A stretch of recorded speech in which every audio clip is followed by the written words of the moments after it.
Gonna reach out and grab you.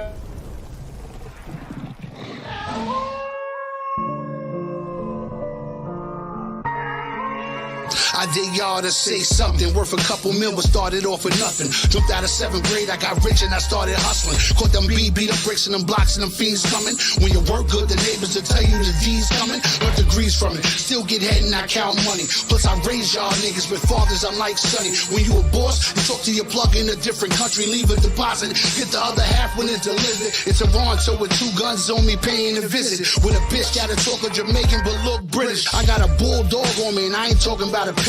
When I say I need gas, you know I'm talking about a jet. I'm with a wolf, that's the type of pet that can't go to a vet, but it run inside your house and leave everybody wet, But it run inside your house and leave everybody wet, Reaction is a reaction. When the sun goes down, real wolves start clapping. Ignorance is strength when clips is fully loaded. Politics is death when wrong words are spoken. Elohim's built different. Strategize like wise guys. Giving thought to your existence. Twist your ambition. Feed your foul vision. Reap the consequences when loyalty is given. Cantaloupe with a blicky. Beat a muzzle. The silencer only appears to clear the muscle. Dynasties is built when gorillas eat the struggle. Honoring hunger. 2 pieces to the puzzle. Gentleman thug, curly hair with God features. You looking at Jehovah. Stay tucked with the heaters. 1 ears when you see us. Pay homage to Ice Caesars. Symbolize sacrifice. The streets won't defeat us. Fire breathing nickel plated changes the weather. We walk through hell's flames. Stronger than ever. Machete spider webs just to get more cheddar. Run with the cheetahs. Breaking bread with the leopards. Armani silk texture. Triple beam in the measure. Baby blue ollies with the 8-ball leather. Sting of ours is forever. Goons apply pressure. Never breed jealousy. Integrity's a treasure. For every action is a reaction. When the sun goes down, real wolves start clapping. Ignorance is strength when clips is fully loaded. Politics is death when wrong words are spoken. Elohim's built different. Strategize like wise guys. Giving thought to your existence. Twist your ambition. Feed your foul vision. Reap the consequences when loyalty is given. This is a holy war. Middle tuck, please hold me, Lord. You talk a lot of shit. Never buck, just hold the sword. I can hear the bitch vibrating from your vocal cords. You ain't gonna do shit. Just talk about what time you on. Show you the spirit like a Pentecostal. I'm hostile. Ice pick in the whip in the center console. This is the new Nile, new revival.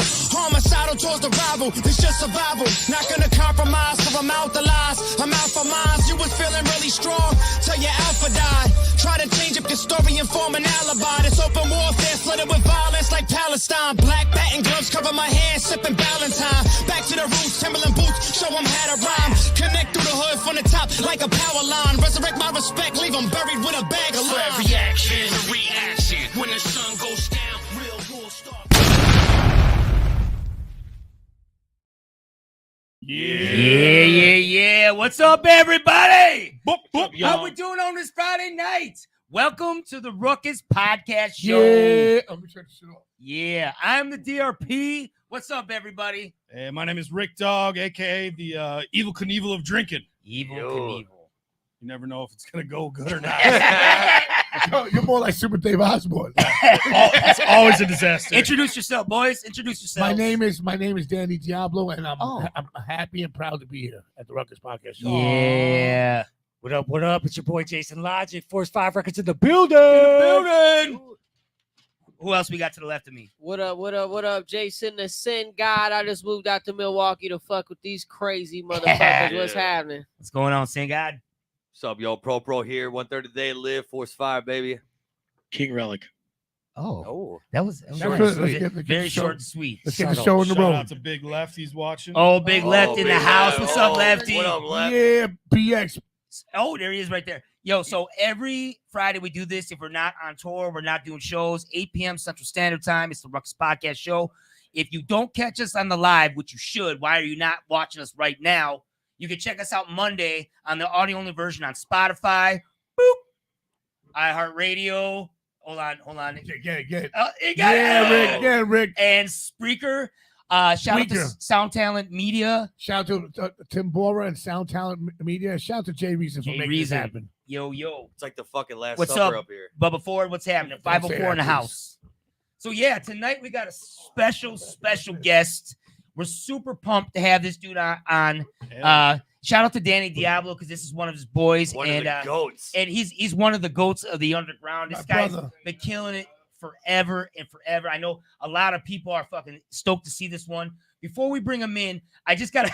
I was looking at all his different stuff online, and there's so much good shit. I got to show a few things before we bring him in. Porn? Check this out in Boston last year. Yeah, porn. Check this out in Boston last year. When he was doing a show in Boston. Check this out. Yeah. That's what's up. Where's my fucking Boston crew at?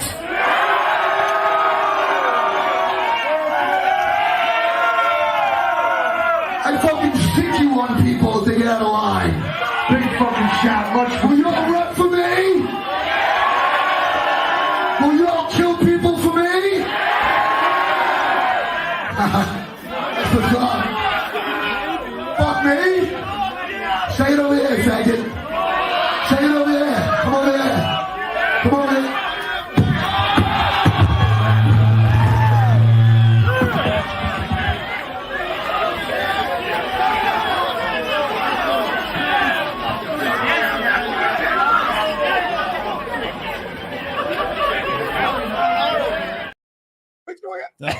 So wait, this is That's the man you point at, and you're like, that dude don't give a fuck. He don't give a fuck. He has So a different That's why kind of Necro's the man. He is the man. He always He's the stays man. on brand. He keeps it real, man. he has a different kind of meet and greet. yeah. His meet and greet is his fist, your face, motherfucker.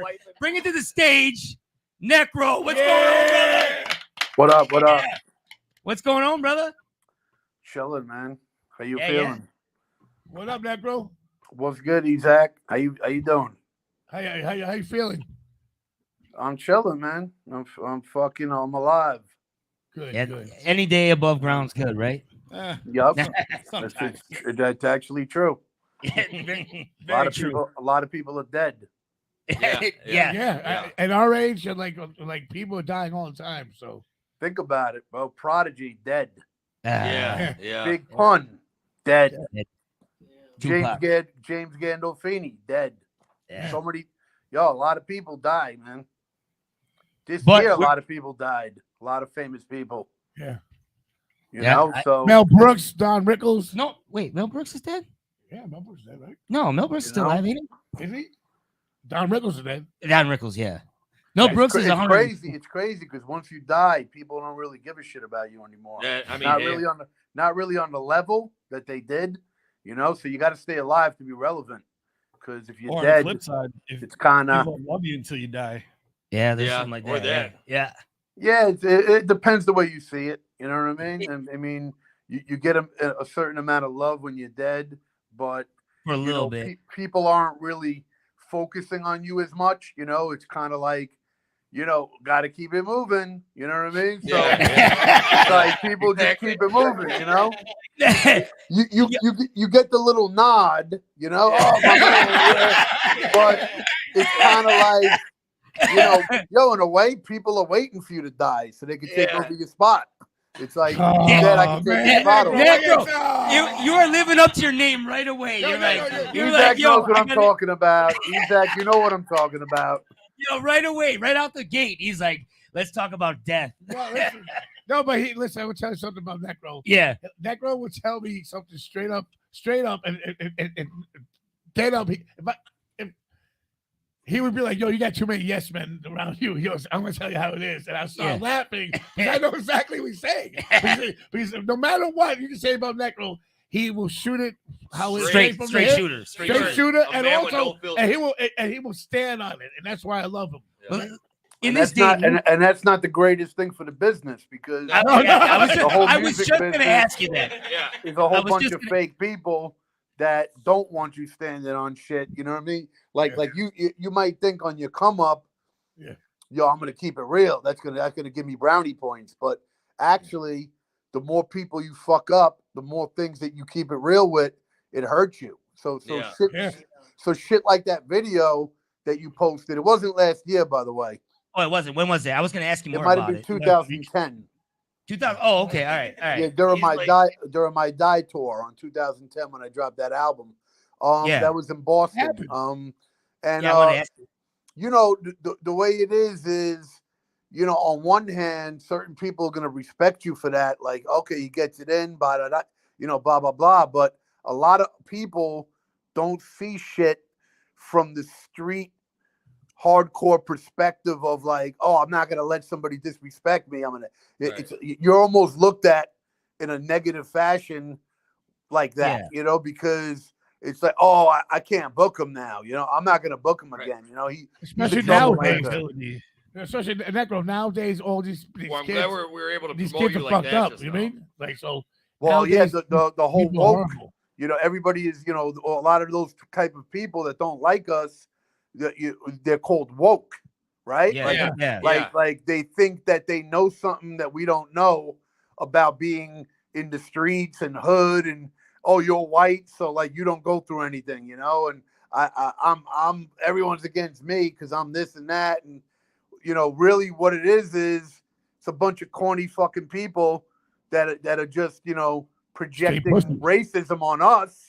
Yeah. Because they're fucking corny. You know what I mean? Right. Where guys like me and Isaac, you know, we had to go through the hard trouble to get any kind of reputation for what we're doing.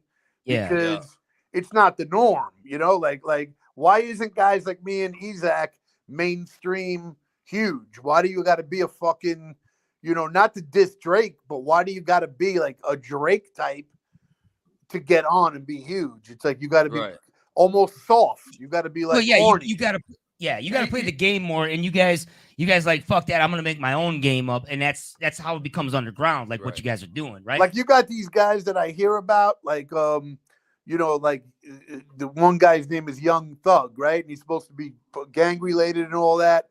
And the whole way he was dressing is like he would wear women's purses and shit.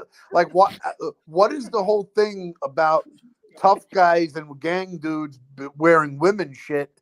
And that's how you blow up, you know, like you got to be like feminine in your thuggery.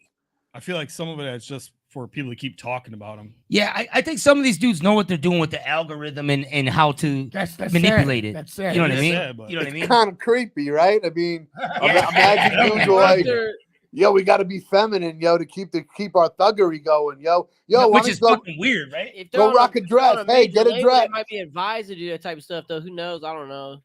Like I'm gonna take a picture with a dress made of velour, but I'm gonna hold a gun in my hand.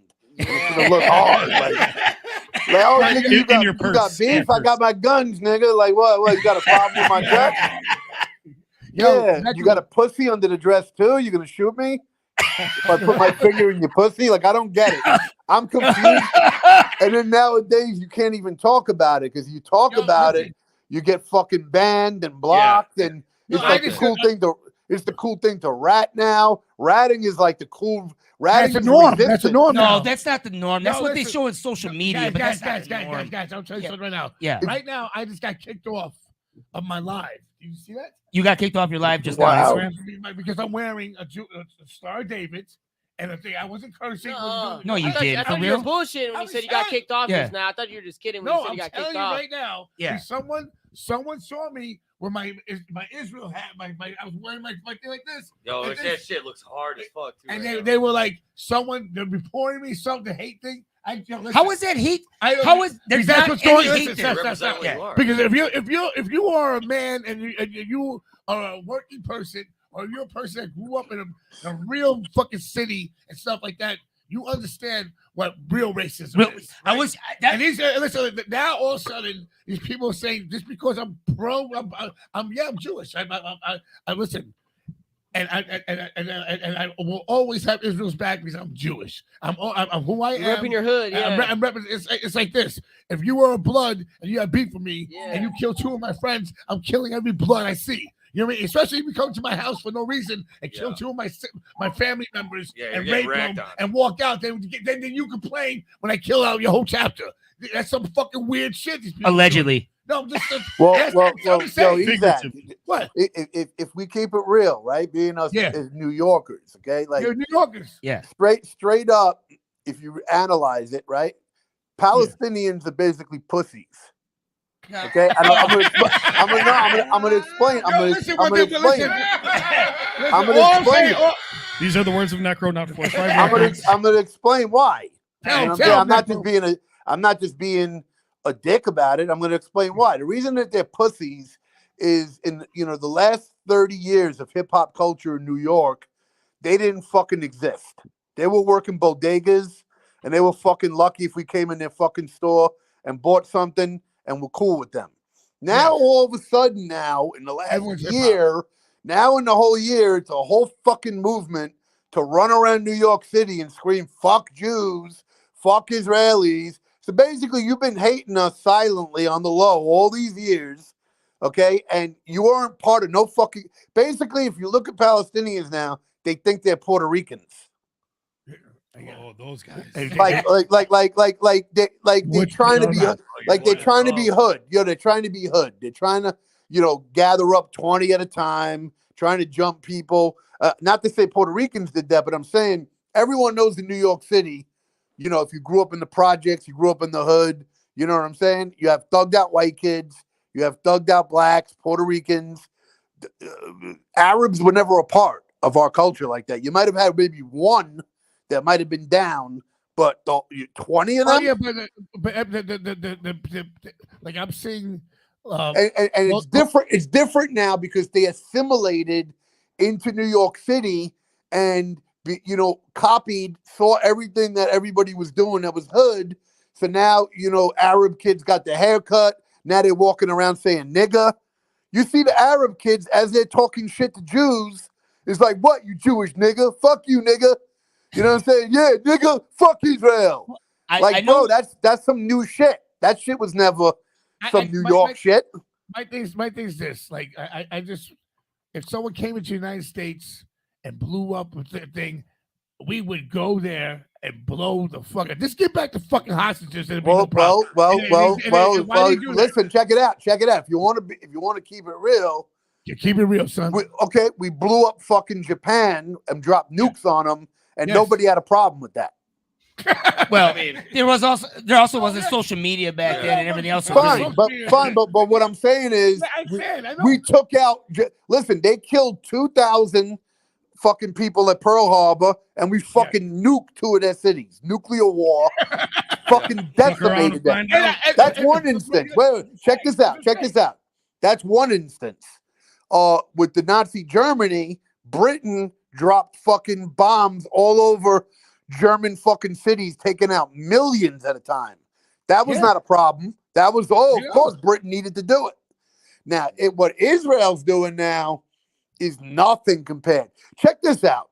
I was arguing with a pro-Palestinian today. These fucking douchebags message me all the time trying to start beef with me because they're pussies and all they can do is type online. But in person, they can't step to you unless there's 30 of them. You will never have one step to you, one of them, because they know they'll get punched in their fucking face. That they're on some faggot shit, bottom line. I don't respect that movement. I don't respect the movement. It's fucking corny. It's not real. Because if you think about it, the war is in the Middle East. Why are you beefing with Jews in New York City? Right. Yeah, but they hate I'm Jews. not in Israel, you fucking faggot. Well, here's the thing. I live in Brooklyn, New York. Like, what's your beef with me, my man? Do you see Jews walking around starting shit with Arabs? One. I don't see Jewish people destroying, ripping the American flag. I think anyone who's acting like they don't like. Listen, they don't like the West. They don't like America. They don't like the West. Everything's fuck America. I love fucking them. I love America. America. Well, think about it. Listen. We got freedom here. I can do whatever fuck I want over here. I don't want to be in Russia. I don't want to. There's no. Listen, Arabs don't want to be in Arab countries. That's why they left every Arab country to go to France, to go to Denmark, to go to London, to come here, and then you go up to them in the street and ask them, and they're like, I fucking hate France. I hate Sweden. They're twisted fucking sick fucks.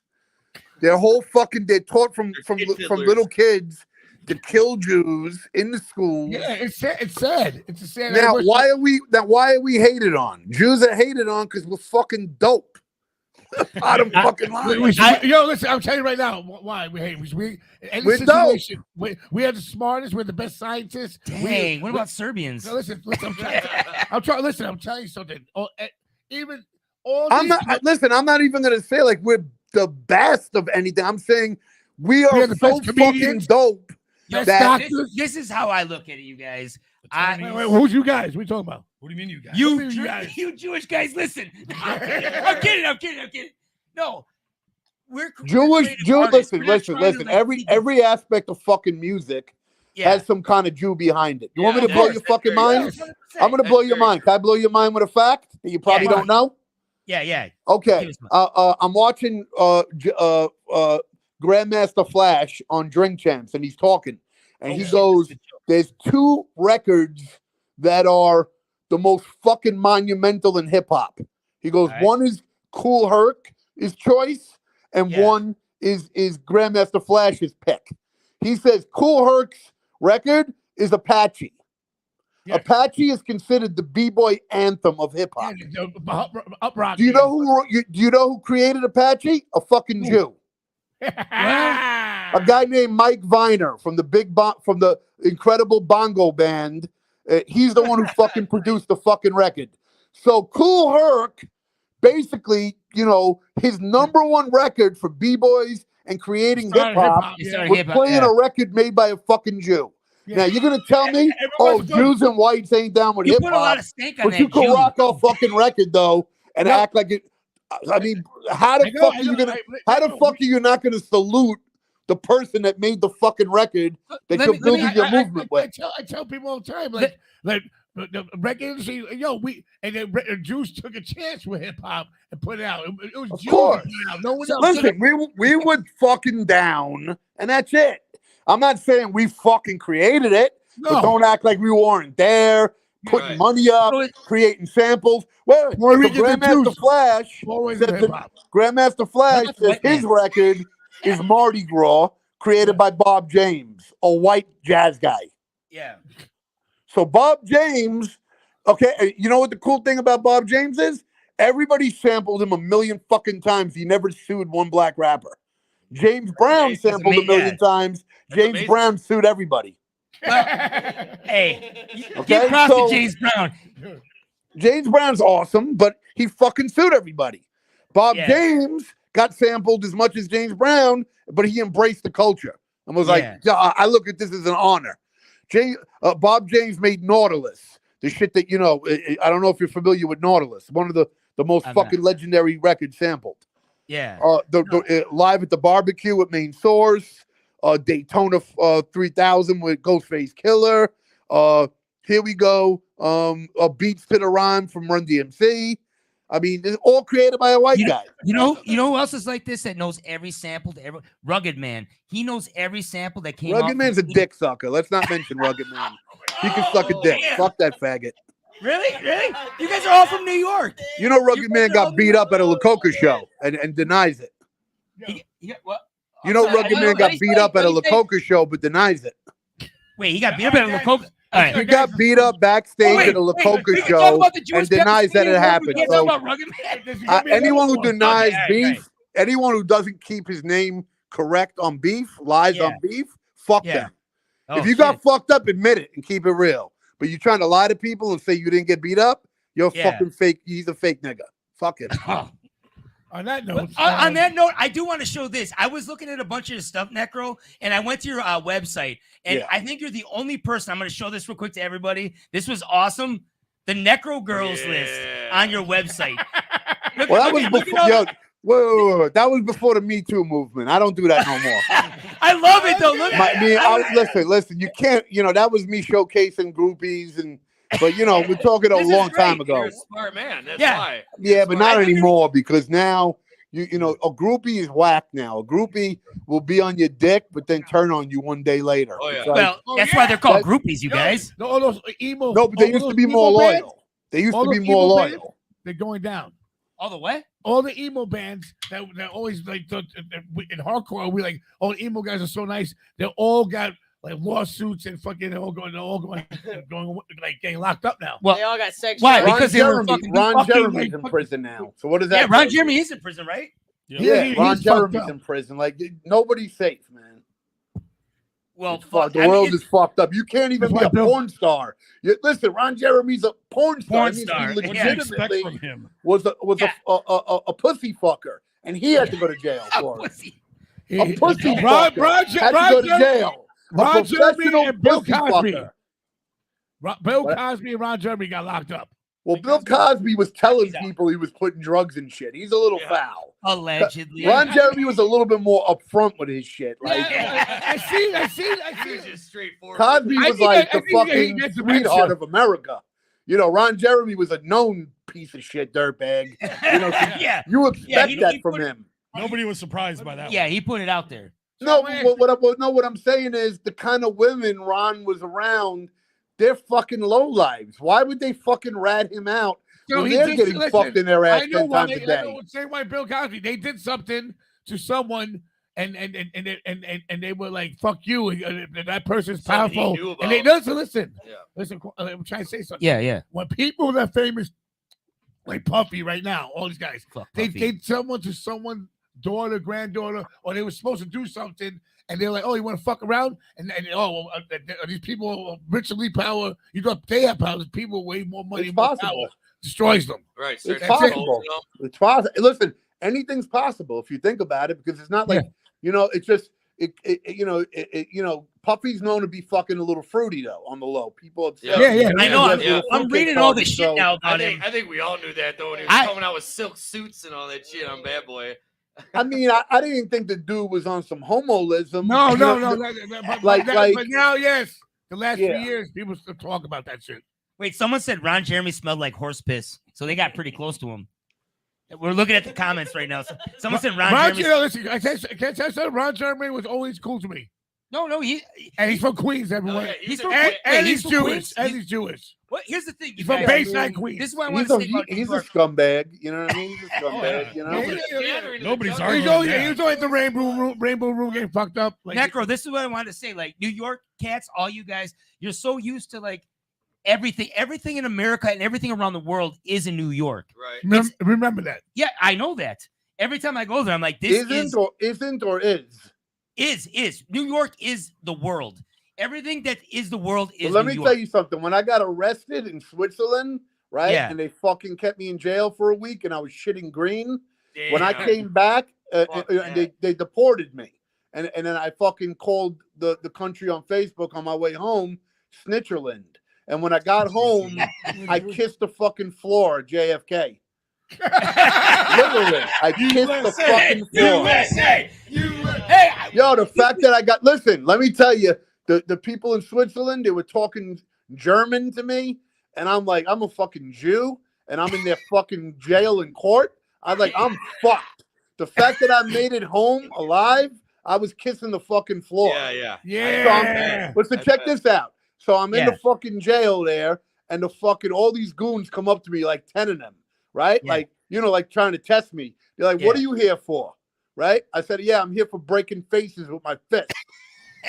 And then they fucking all got pussy and fucking backed off. Oh, shit. Because most of them were not in there for anything violent. They were in there for DWIs and shit. So I knew. I was like, yo, these motherfuckers think I'm here for some corny shit. I'm like, nah, I break people's faces with my fists. What's up? And they all got shook. And, not shook, but like, oh, he's okay. He breaks faces with his fists. We're not going to bother him. Like I already knew these niggas were trying to come up to me like to test the waters. Like, yo, like I'm not having it. I'm going to fuck all of you up. Wait, but anyway, why were you funny in the jail? I was in the fucking cell across the fucking wall, and me and him were talking with each other through the fucking wall like Shawshank Redemption shit. But my point is, like they're fucking scumbags in Switzerland, and they try to do the same shit to A$AP Rocky. Actually, what happened was it was fucking Arabs that got us into beef. It's all these Arabs in Europe that walk around like fucking thugs. They think they're the shit, and they like to start shit with everybody. And that's why if you go to like France, it's not French anymore. It's not France anymore. No, it's not France. Here's anymore. the thing. There's a bad guy in every country. It could be German, Russian, Mexican. There's a bad guy in every country. I'm talking about when you go in the streets of fucking. Have you ever been in Europe? I have not. Oh, just shut up. Okay, if you walk in the streets of If you walk- France, no, listen. an Arab guy's gonna clock you. And look for Paris beef does with not you. look. Paris does not look like France anymore. It looks like Like Yemen. Where's the red light district? It looks like Uganda mixed with District 9. Looks like fucking Yemen, bro. Yo, let me tell you something. The first time I went to fucking France with my brother to this conference called what the fuck? It was in Cannes, France, in 2001. Film festival. It was a festival. It was a conference for business. I forgot the name of the conference. Me and my brother go there. We almost get into a fight with 15 Arabs at McDonald's. Literally, the fucking first 2 hours, we fucking went out of our hotel. We almost got into a fight with 15 Arabs in McDonald's. Me and my brother, because they started talking to us, and they're like, "Look, Americans." We were dressed like American, and we're like, "What? Shut the fuck up!" We told them, like, "Don't fucking talk. You talking to us like you could just approach us like that." You know, oh, Americans, like shit, get the fuck out of here. And I knew they weren't French, so I'm like, these fucking pussies think they're the thugs out here. And what happened was the fucking McDonald's knew there was a beef and locked the door with all 15 of them in there, with me and my brother outside, with them talking shit and us telling them, "Come out, motherfuckers." And so actually the McDonald's stopped us from beefing. And they wouldn't let you. But anyway, my point is, that was our first Ill Bill. Hey, listen, I want to show this real quick. It's fucked up over there, bro. If you're like me and Isaac, and you walk the streets, and you're that type of guy, you know that lets his nuts hang. You're gonna get into beef. You're gonna get into beef. Yeah. The only way to avoid beef is avoid people. If you avoid people in those countries, let me tell you, me and Hyde every night on tour would go out where all the Arabs are, because we'd go to the kebabs, because that's the only place that's open. So I would go out during all my tours, and we go to the kebab spots, and the kebab guys goes, "Where are you from? You from America?" I'm like, "Yeah, what? I'm Jewish from America. What's up? Is that cool? We got a problem?" Yeah. Nah, we love Jews, they would say. But the whole fucking place is like looking at us like they want to fucking kill us. But they could see that me and Hyde are a little bit, our screws ain't fucking there. So they're kind of like, they're not really taking it there with us. Now, if they saw we were pussy, like these herb Jews in Manhattan, guaranteed they would try to fuck with us. Well, They could see me and Hyde are a little kooky, so they don't want the beef. That's the thing with these fucking faggots. If they know that you're down for beef, they don't want the beef. Because they don't want to get cracked. Listen, they don't want to get hit, but they like to see like a pussy Jew that they can run up on 10 of them and stomp out. And then they think they're fucking glorious. Like, they beat up this one Jew. This one dude got off for 5 years, and his people were like, "You're a hero. You're a hero for beating up a soft Jew? Get the fuck out of here. You ain't no fucking hero. You're a fucking pussy. You don't get no fucking brownie points for beating up some weak dude." No. Well, listen. But that's the way they rock. That's how they rock. It's the gang mentality, and it's sad that the old man got killed in Florida. He got hit in the head when they knocked him out. It's like, I saw that. That's horrible. But notice how no Jews are doing nothing to them. We don't fuck with them. We don't go to their rallies. It's like. It's sad that like you see what's going on Veterans Day to rip the fucking American flags down. Like if that's crazy. Like you're disrespecting America. Beat down. We got to bring this back to peace, love, and happiness. Whatever. Man. I think people. If you're not from the United States, there's no peace, love, and happiness in this world, bro. That's the problem. If you're not from the United States, if you look at history, it's been nonstop beef. You want to keep it real? Beef was a lot worse fucking back in the day. I know. Listen, I'm talking like crazy beef. We got it tame now. Got beef with someone else. I'm just saying like this, like what we should do is this.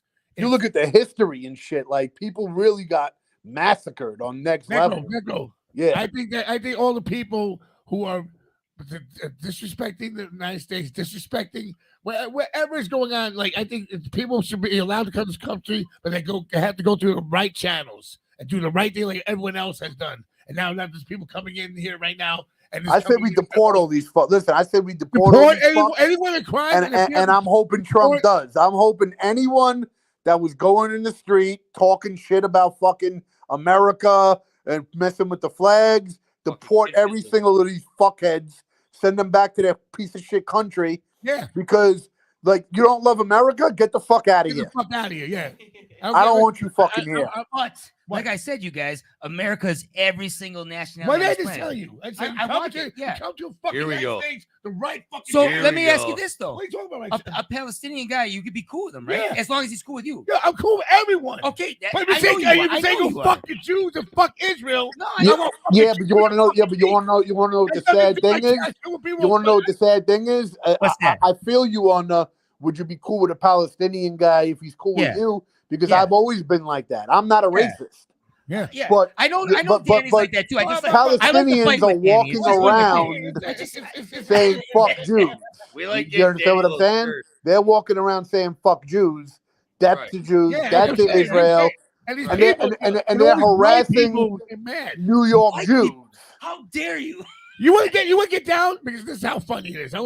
This was supposed to be a happy time. I don't give a fuck if you don't like my music. I'm a real motherfucker. I'm not into politics. NECRO and I have never done. But I hate politics. I'm about. Guys. Let's stop. I'm about reality. Yeah. Reality's this. The same stupid fucking people act like so. The people who's like, oh, to the sea, wherever they don't even know where fucking. They don't know anything about history about Israel and anything. Like how long the Jewish religion was before Islam and before Christianity, and people understand how long the Jews were there. It's a Jewish land. It's proven. It's still acting dumb and saying stupid shit. So if anyone comes up to me and says Jews are the indigenous land to Israel. Yeah, they're white. Like, the actual fucking landowners were Israel actual Jews. is like fucking Brazil and Puerto Rico.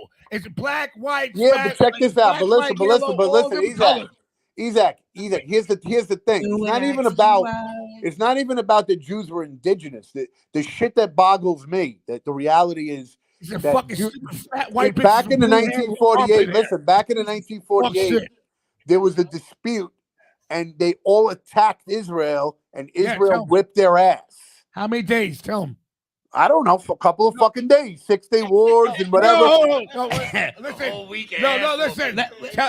Shut up. All right. Listen, they whipped their ass. And here's the problem with the Palestinians. They can't take a fucking loss. You lost the land.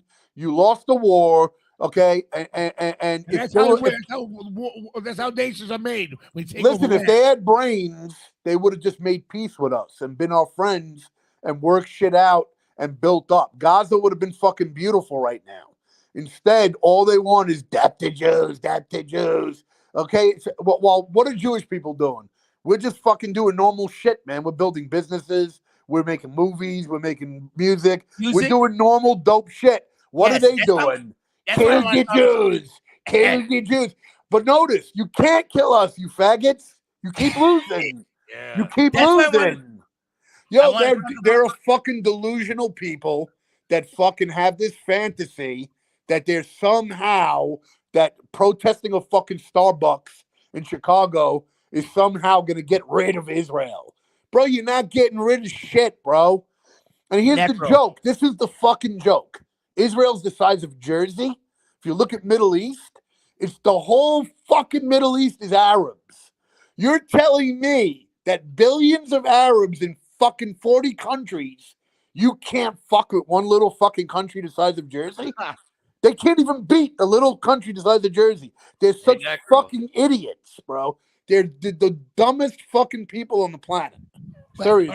The movie, guys. I want to talk about some of your creativity because fuck them. Yeah. I want to talk about one.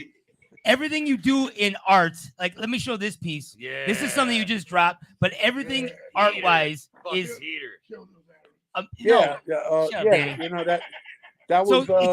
I got a little Asian honey on there, you know. Yeah. Who did the artwork for this? Everything you do with your artwork is cartoon. Just like commissioned out, you know, a little something.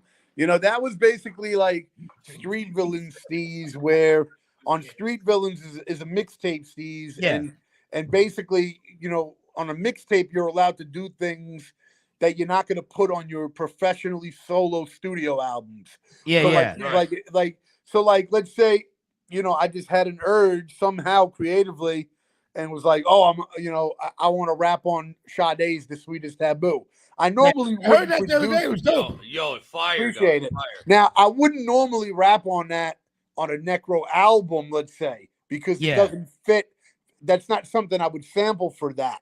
The style you're doing, But just to show people that I could drop flavor on that's Street Village. That's mixed CD shit. As fuck too. It sounded really good. I'm gonna show. Yeah, I mean, it came out cool. You know, it was something that I actually, to be honest, I wasn't going to release it because I thought maybe it was a little bit too commercial. But you know, I decided it was smooth as fuck. The cool thing about taking chances and risks and dropping different shit.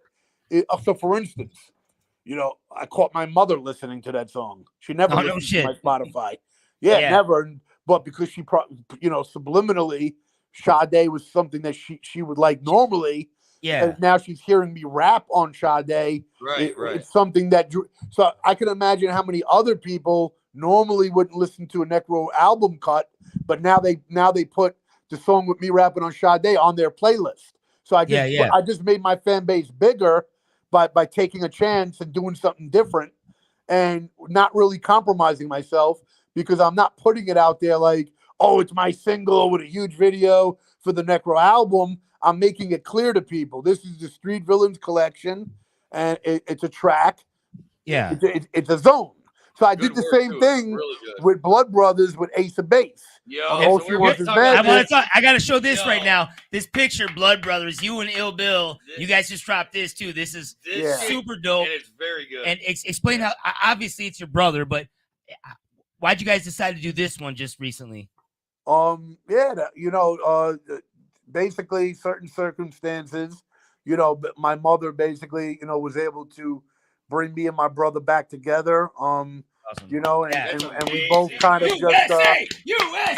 We just both kind of just, you know, decided to let egos go. It's not like we don't both annoy the fuck out of each other and like you know, it's not like we're not polar opposites, but basically we figured out a way that we can coexist with our differences, you know, because back in the day when we did shit, it was more, we didn't get along also, but it was like, oh, you got most sadistic? Yeah, you want to jump on it? And then he would just jump on it. Like a lot of those tracks, we didn't have like some major fucking sit down to decide whether he was going to get on Poetry in the Streets. I was just doing Poetry in the Streets, had the first verse done, needed another verse, and it was, do you want to jump on it? And he was just like, yeah, and he just did it. And so that kind of energy, where we don't get too fucking, you know, chatty with our, you know, the way he likes to do things and me, it makes it easier to do shit. So like, for instance, when I'm working on the new Blood Brothers album with him, what's being done is like, I do all the beats, right? So all the beats are done. And you can look at beats like riffs. So in a way, I kind of did the job of a James Hetfield, but now I got to let him be Lars. And so Lars is the arranger. So to be able to work with Bill in a way where we all get our thing off, now he's going to take the beats that I presented to him and he's going to kind of Lars Ulrich them, you know, and arrange them in the ones he likes the most. Because I already made the beats, so that means I already fuck with them. So he could pick any beat he wants out of tons that I'm going to think it's hot. But he's not necessarily going to think it's hot because I made the beat. But, you know, when I make a beat, I'm thinking the idea is hot. So now let's say he chooses 20 beats specifically that he likes the most. You know, now he's going to lay what he feels on it. And he's excited about it because he got to choose what he wanted. And then, you know, gets to lay some shit down on it. And then I feed off of what he's going to hand to me. Now, that wasn't the way we did everything. Like the fucking 12-inch, the single that's going to drop with a video on 223 is called Outlaw. That's something I just presented with my verse on it already, and he jumped on. So, Go. you know, it's kind of different fucking, you know, but everything's going to be done organically. And you know, somehow listen, motherfuckers are older. When you get older, Yeah. you can fucking work with certain people. Yeah. You know what I mean? You know, and watch past times move forward and do the thing. Yeah. Yeah, I mean, at this point, listen, the competition between me and him at a young age, I'm sure, was very, I'm you know, sure. very heavily a lot of fucking ego, and you know him thinking he's better than me and kind of treating me a certain way, and then me being the younger brother, like, nah, man, I ain't trying to be treated like that. I'm ill, and then so I make my shit, then I make my shit iller. You know what I'm saying? And actually, the competition is probably what catapulted us to the level that we're at now. And this is such a great record, and I've known about the past for a long time. I've known about you, Necro, since. I mean, we're just getting warmed up. I mean, and it's just the fucking. shit we dropped so far. Knowing that you two came together and dropped that, I was like a kid in a candy store. I was like, God damn. Is it fucking great? Is it coming out on PLR or his label? Probably, you know, probably gonna look for some fucking person that is bigger than even me or my brother, as far as company wise, and try to get them to invest in the brand as like maybe you never fucked with Necro Solo or you never fucked with Bill Solo. Yeah. But what do you think of this new concoction?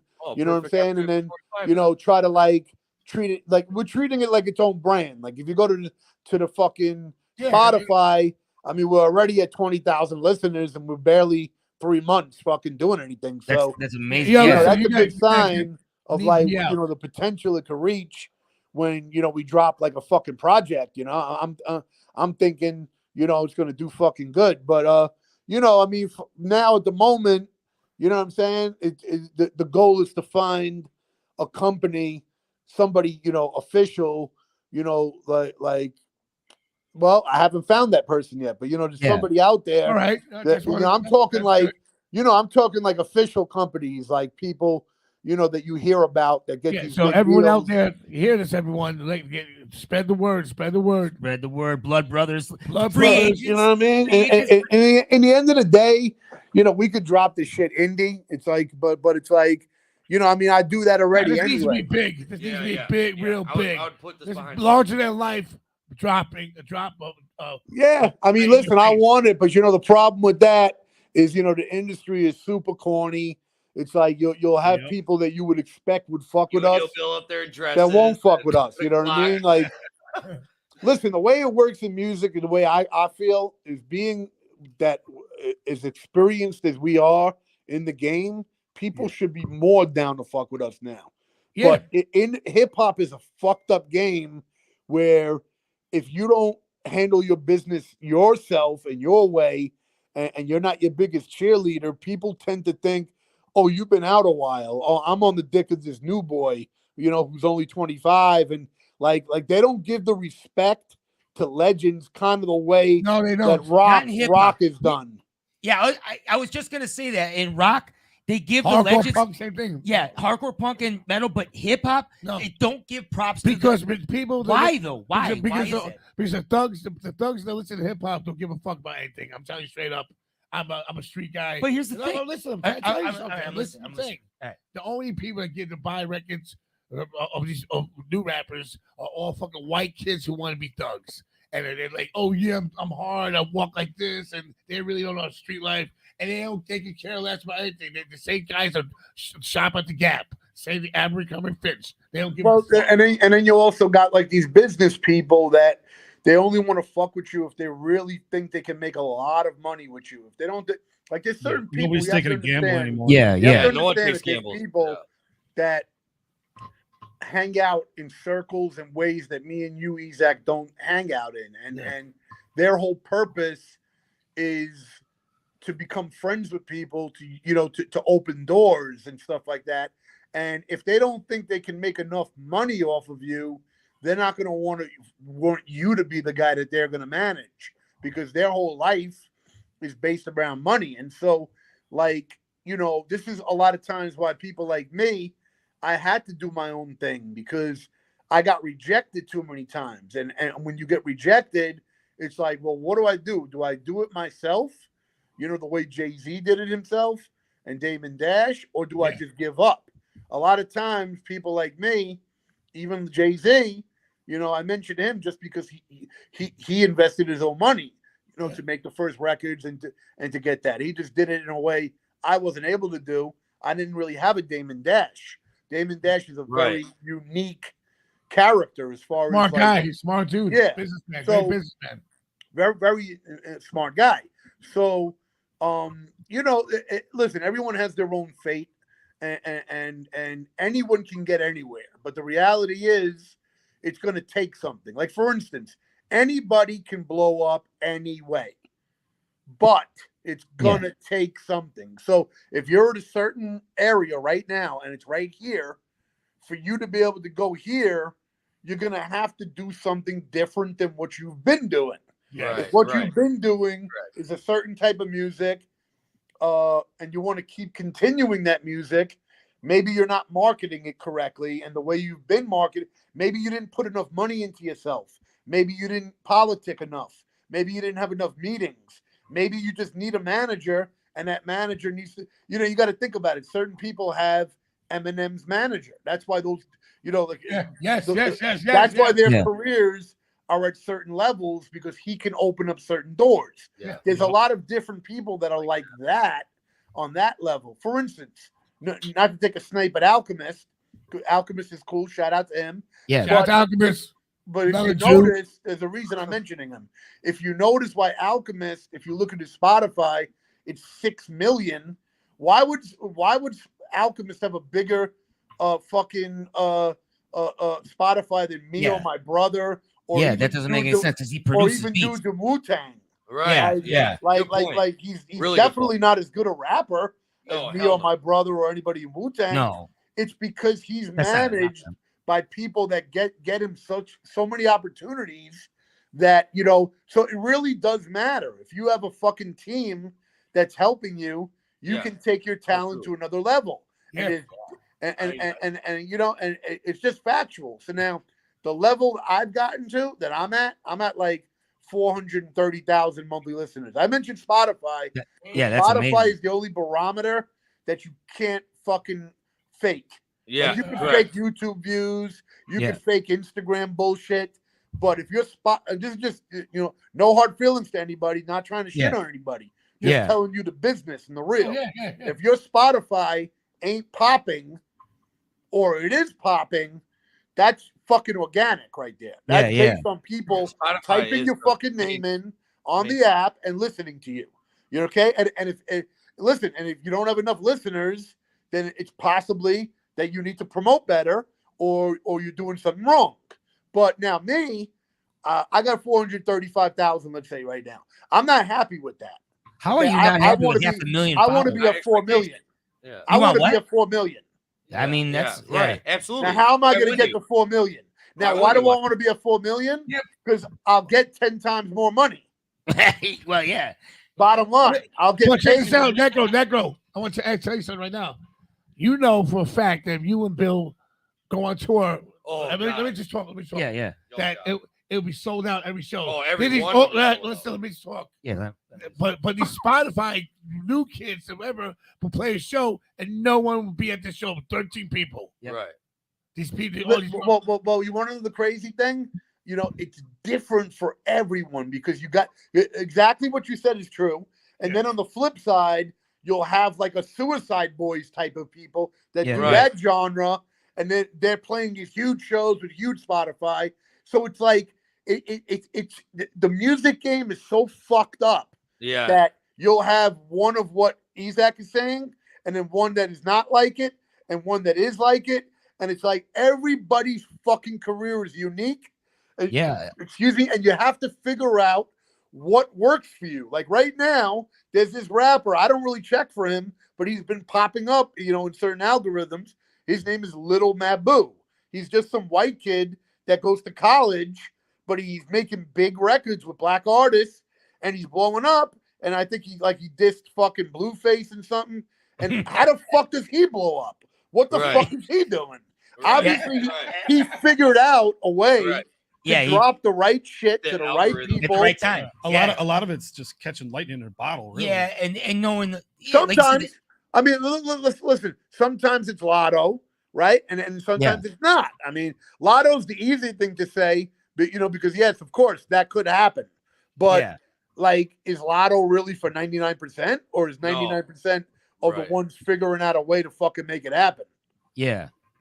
You know what I'm saying? And for me, I don't know. I'm gonna be honest with you. Like, I have conversations, with different people, and I haven't figured out why I'm not 10 times bigger.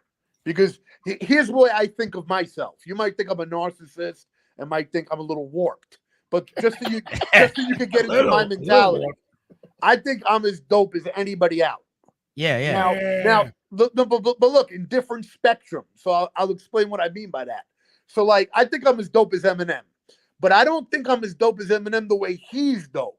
Eminem is dope in his libbity dibbity dibbity jibbity ribbity. I can't do that. I don't do that kind of rap. Yeah. Right? I hate you, Now, Mom. the shit I do is NECRO shit. He can't do what I do. Now you might say, "Oh, well, what do you mean he can't do what you do?" Well, he doesn't. That's the point. He doesn't make shit like my shit. So when I drop the new single Outlaw and you hear my verse and I'm rapping outlaw shit, all different types of crime, he never dropped nothing like that. You understand what I'm saying? So it's gonna be it's gonna be your decision as a fan as well. Do I think that shit fucks with well, basically, what do I want to listen to for the next month? The new Eminem song where he's rapping whatever he does is Eminem, or do I want to hear this crime fucking anthem that NECRO just dropped? NECRO. No, but I'm saying, kill everybody. Listen, it's all about who knows you and the choices they make of who to buy. This is what I was gonna say. With you created your own lane. Yeah, you do horrorcore. Yeah, you do street hip hop. But there's very few people that when you say NECRO, that people can compare you to. Like, you are your own lane, and that's what makes you a legend in what you do. You know what I mean? I appreciate that. And the reason behind that is because I always knew from the beginning that it's already a hard fucking road, man. Yeah. So like, if I don't do my own thing, like, that was part of the problem with MC Search and my brother at the beginning of days when they started nonfiction. Very early in the 90s. Search was like, "Yo, we got to do stuff that Raekwon likes." This is what he said, like, in the car one time. And I said to him, I was considered like a young asshole going against the OG. I was like, "Nah, bro, we need to do our own shit." I already had an ego, like, nah, my shit is fresh. Like, I like Wu-Tang, but I don't want to be like Wu-Tang. I want to be I already thought I'm fly on my own with my own shit. Like, not taking anything away against Raekwon. Obviously, no, of course not. He was, but the way Search was talking, he wanted us to be like Raekwon. I'm like, nah, B, nah. And that came up in your own creativity. That came across as me being a young asshole, not listening to the OG. But that's also why you've lasted as long as you have, because you said, look where MC Search is now. He's irrelevant. I wouldn't say he's irrelevant. But... Irrelevant? Let's look up his numbers right now. Let's look up his numbers. Are you looking up his numbers right now? He'll be back. Shout out to MC Search. Let's check him out. Search, what's up, Search? I can't look him up. Wait, did we lose him? We lost him. No, he's checking stats. He'll be back. All right. Yo, so check this out, guys. Women lie, men lie, numbers don't lie. Numbers don't lie. We're looking at the comments. You're tuning in right. Oh, he's back. He's back. What's up? Oh, okay. Sorry about that. I guess. Okay. Yo, he's 23,000 on Spotify. He's irrelevant. But what is third base at? What is third base at? All right, guys. Who cares? No, third base hasn't dropped anything in 40 years. Shout out to it was Pete Nice's birthday the other day. Happy birthday, Pete Nice. Listen, listen, I just want to explain something to you guys so you understand, because I wanted you genuinely understand. Yeah. When me personally, and the way I think we should be, when we're talking about rappers and artists like that, it should be like we're talking about baseball players and baseball cards. 100%. I'm not trying to insult anybody. Because if it's taken that way, then I can't talk about where I'm at, and I can't tell you certain things of what it would take to get to my level, because now I'm worried about hurting feelings. So when I say MC Search is at 20,000 MC Search for the amount of industry that he's been in and the shit that he's been around, the fact that his numbers suck, it shows you that he's not relevant as a rapper. What I'm trying to say as a rapper, he's not relevant. But the legendary status, like we talked about the legendary status, all these guys from 30 and 40 years No, because ago. Raekwon is fucking 1.5 million. Well, no, I know. But so why is Raekwon 1.5 million and Search is 20,000? I just want to Wu-Tang is for the children. You know what? Like Lord Finesse. What's Lord Finesse's numbers? No, listen, I liked the Cactus album. If you ask me, I have no disrespect. I thought the first third base shit was incredible. I was just trying to make a point to you that I don't know what point I was making, but I was trying to make a point that you were shitting at Search. No, everything you said, Necro, makes 100% sense. Yeah. I don't like me personally. I just don't like what? I love the old school ancestors of hip hop. I respect the fuck out of it. Of course. So, yeah, you know. Well, I just want to fucking say one thing. A lot to me as a white kid growing up in the suburbs. Right. Third base was a lot to me. You know what I mean? Like I was a kid. But at the same time, only thing is you didn't deal with Search. No, 100%. I dealt with. No, hold on. Listen, let me tell you a story about Search. You know, you sound like Fatal said the same thing. Let me tell you a story about Search. I'm on the corner with my boys, and one of them's got a revolver on him, and we're playing dice at the school. And Search is coming and to pick up an MPC 3000 or an Akai, one of those things that cost like 3,000. Because I didn't like it, because I couldn't figure out how to use it, and he was going to buy it from me for 3,000 because we robbed his studio the night before, and we robbed like 50 G's worth of equipment out of it. Somebody had the key to a studio. Somebody had the key to a studio, and we went like 10 of us, and everybody took what they could grab, and I had a fucking MPC 3000, and Serge was driving down the block and to give me my 3,000 for the MPC, and the dudes on the corner asked me, "Yo, can we rob Serge?"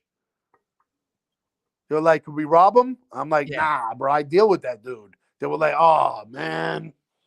Like just so you understand, like I had dealings with this dude. I basically stopped him from getting robbed. You know what I mean? Like, so I don't look at him the same way that maybe I looked at him 2 years before I met the guy. Yeah. You know what I'm saying? At one point, I did hold third base at a certain high level, but then now me and my brother are coming up in the game, and now we're trying to get him to help us. And Search didn't want to help me. Search was a hater of my career at the beginning. But Fatal helped you, right? I mean, Fatal. The main thing Fatal did, if I'm keeping it real, is bring me up to Bobbito and Stretch. When Bobbito and Stretch was was being a faggot and wouldn't let me up.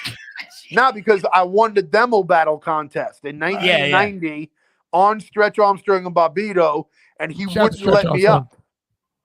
So Fatal had started managing my brother, and Fatal was like, "We're going up to Bobbito and Stretch tonight. Do you want to come?" And I said, "But Bobbito's been fronting on me, like since I won the demo battle contest. He wouldn't let me come up."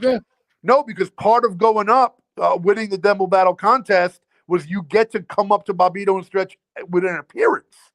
And that nigga was fronting on me after I won the contest. He kept saying, "Oh, maybe next week, maybe next time." Like, got to a point. Yo, bro, it got to a point I hated Bobbito for that. I was like, "Yo, I hate this nigga. He's a fucked up nigga." I was like, "Yo, he's a scummy nigga." So when fucking Fatal said, I said, "What? You could get me up there?" Fatal laughed because he's like, "Come on, nigga, me? Like, of course I can get you up there."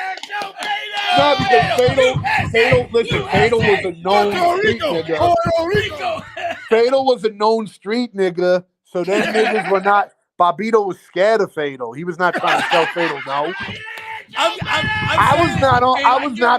I was not gonna threaten Bobbito. You know what I mean? I needed that nigga. What was I gonna do? Threaten him? Yo, you supposed to let me up there. I'm gonna fuck you up, bitch. Yo, I would have been banned. Like, totally never, ever got up to the show. Okay, so, ask you a question?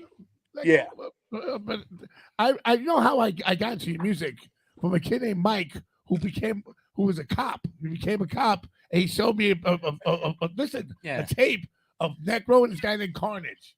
Yeah. Carnage. Oh, yeah. And I was like, who the fuck are these guys? Yo, seriously, listen. It was in a tape, like an actual tape. Yeah, was tape. Like A Memorex fucking. Remember basement tapes? Yeah. And I was like, oh shit, these are dope. Then the first time when I arrived on the transplants, I talked about fucking Necro. Ooh, shout out to the transplants.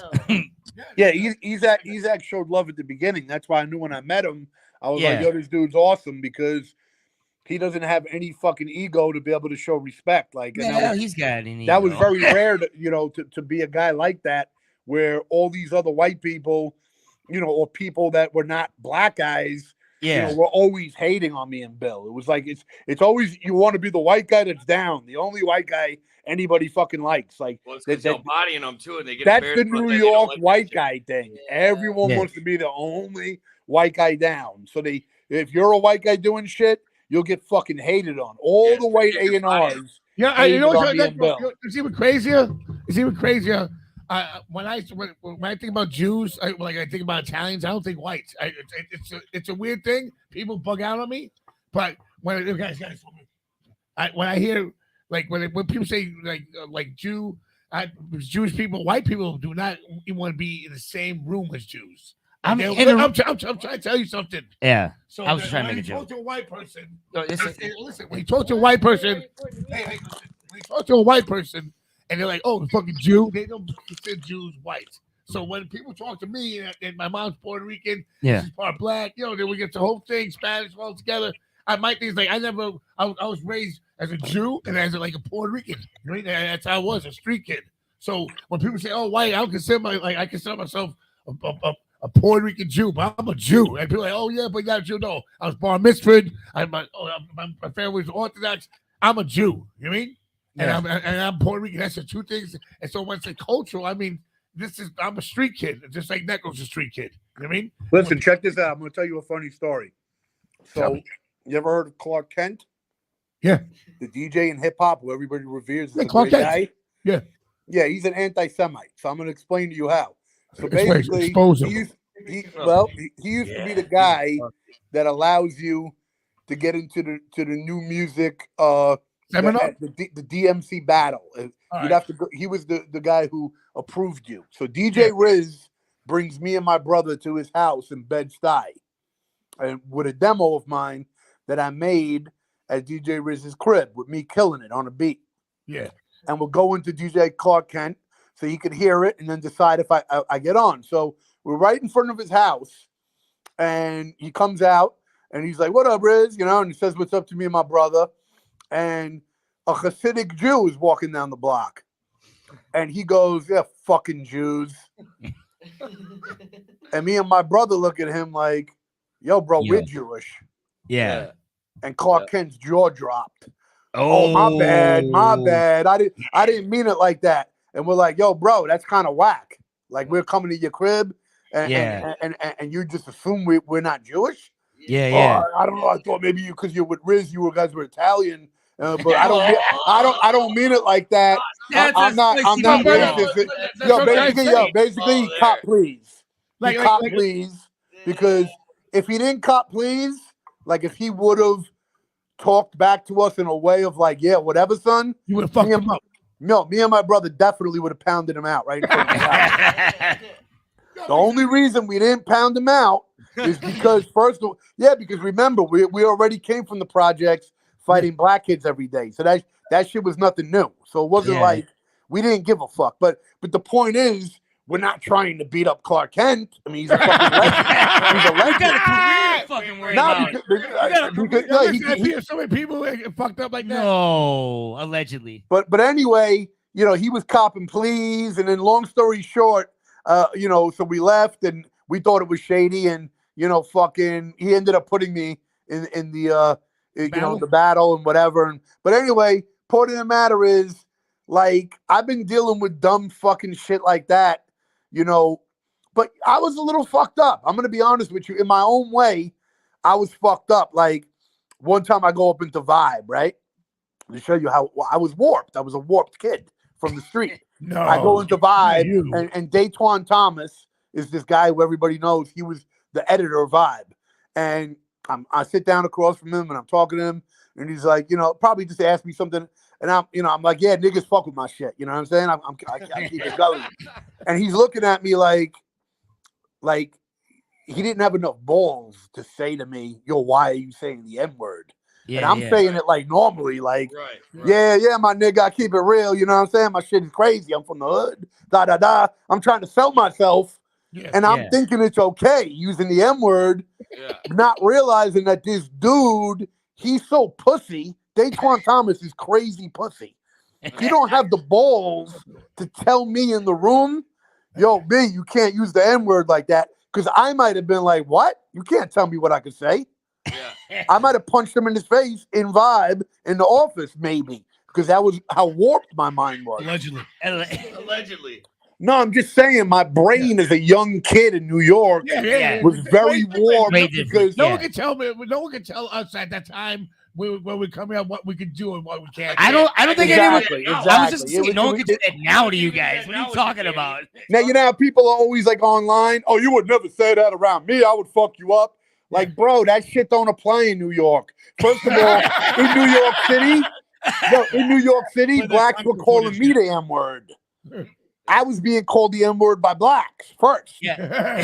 So you have to understand the warped way I thought of it. I'm like, if you're calling me the N-word, like constantly, what up my N? What up my N? Yo, this N is ill. I start thinking I can say it. Yeah. I mean, you're running. Where you And grew my up. mentality is like, if you can't, son. That's New York as fuck. I'm gonna tell you, guys. Listen, I'm gonna tell you something right now, Necro, that bugs me out.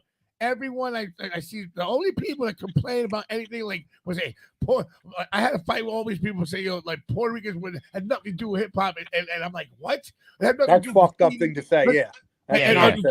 Graffiti, I'm like, yo, you niggas are bugging. First of all, this thing is every single time it's someone from a whack ass one horse town in Atlanta or fucking Atlanta's pretty big, but Minnesota, wherever the fuck you are from. I know what you mean. Listen, I'm saying wherever wax city you're from, and they don't know, they weren't there, and they don't know. But I'm trying to say, listen, I'm trying to say this. That it really kills me when they tell me that. I'm like, yo, are you serious? The best breakdancers. Yo, Ezak, you want to know what's crazy about people? This is regarding this situation. This is the real truth about it. If a person feels that you can punch them in their face, like they can't do anything.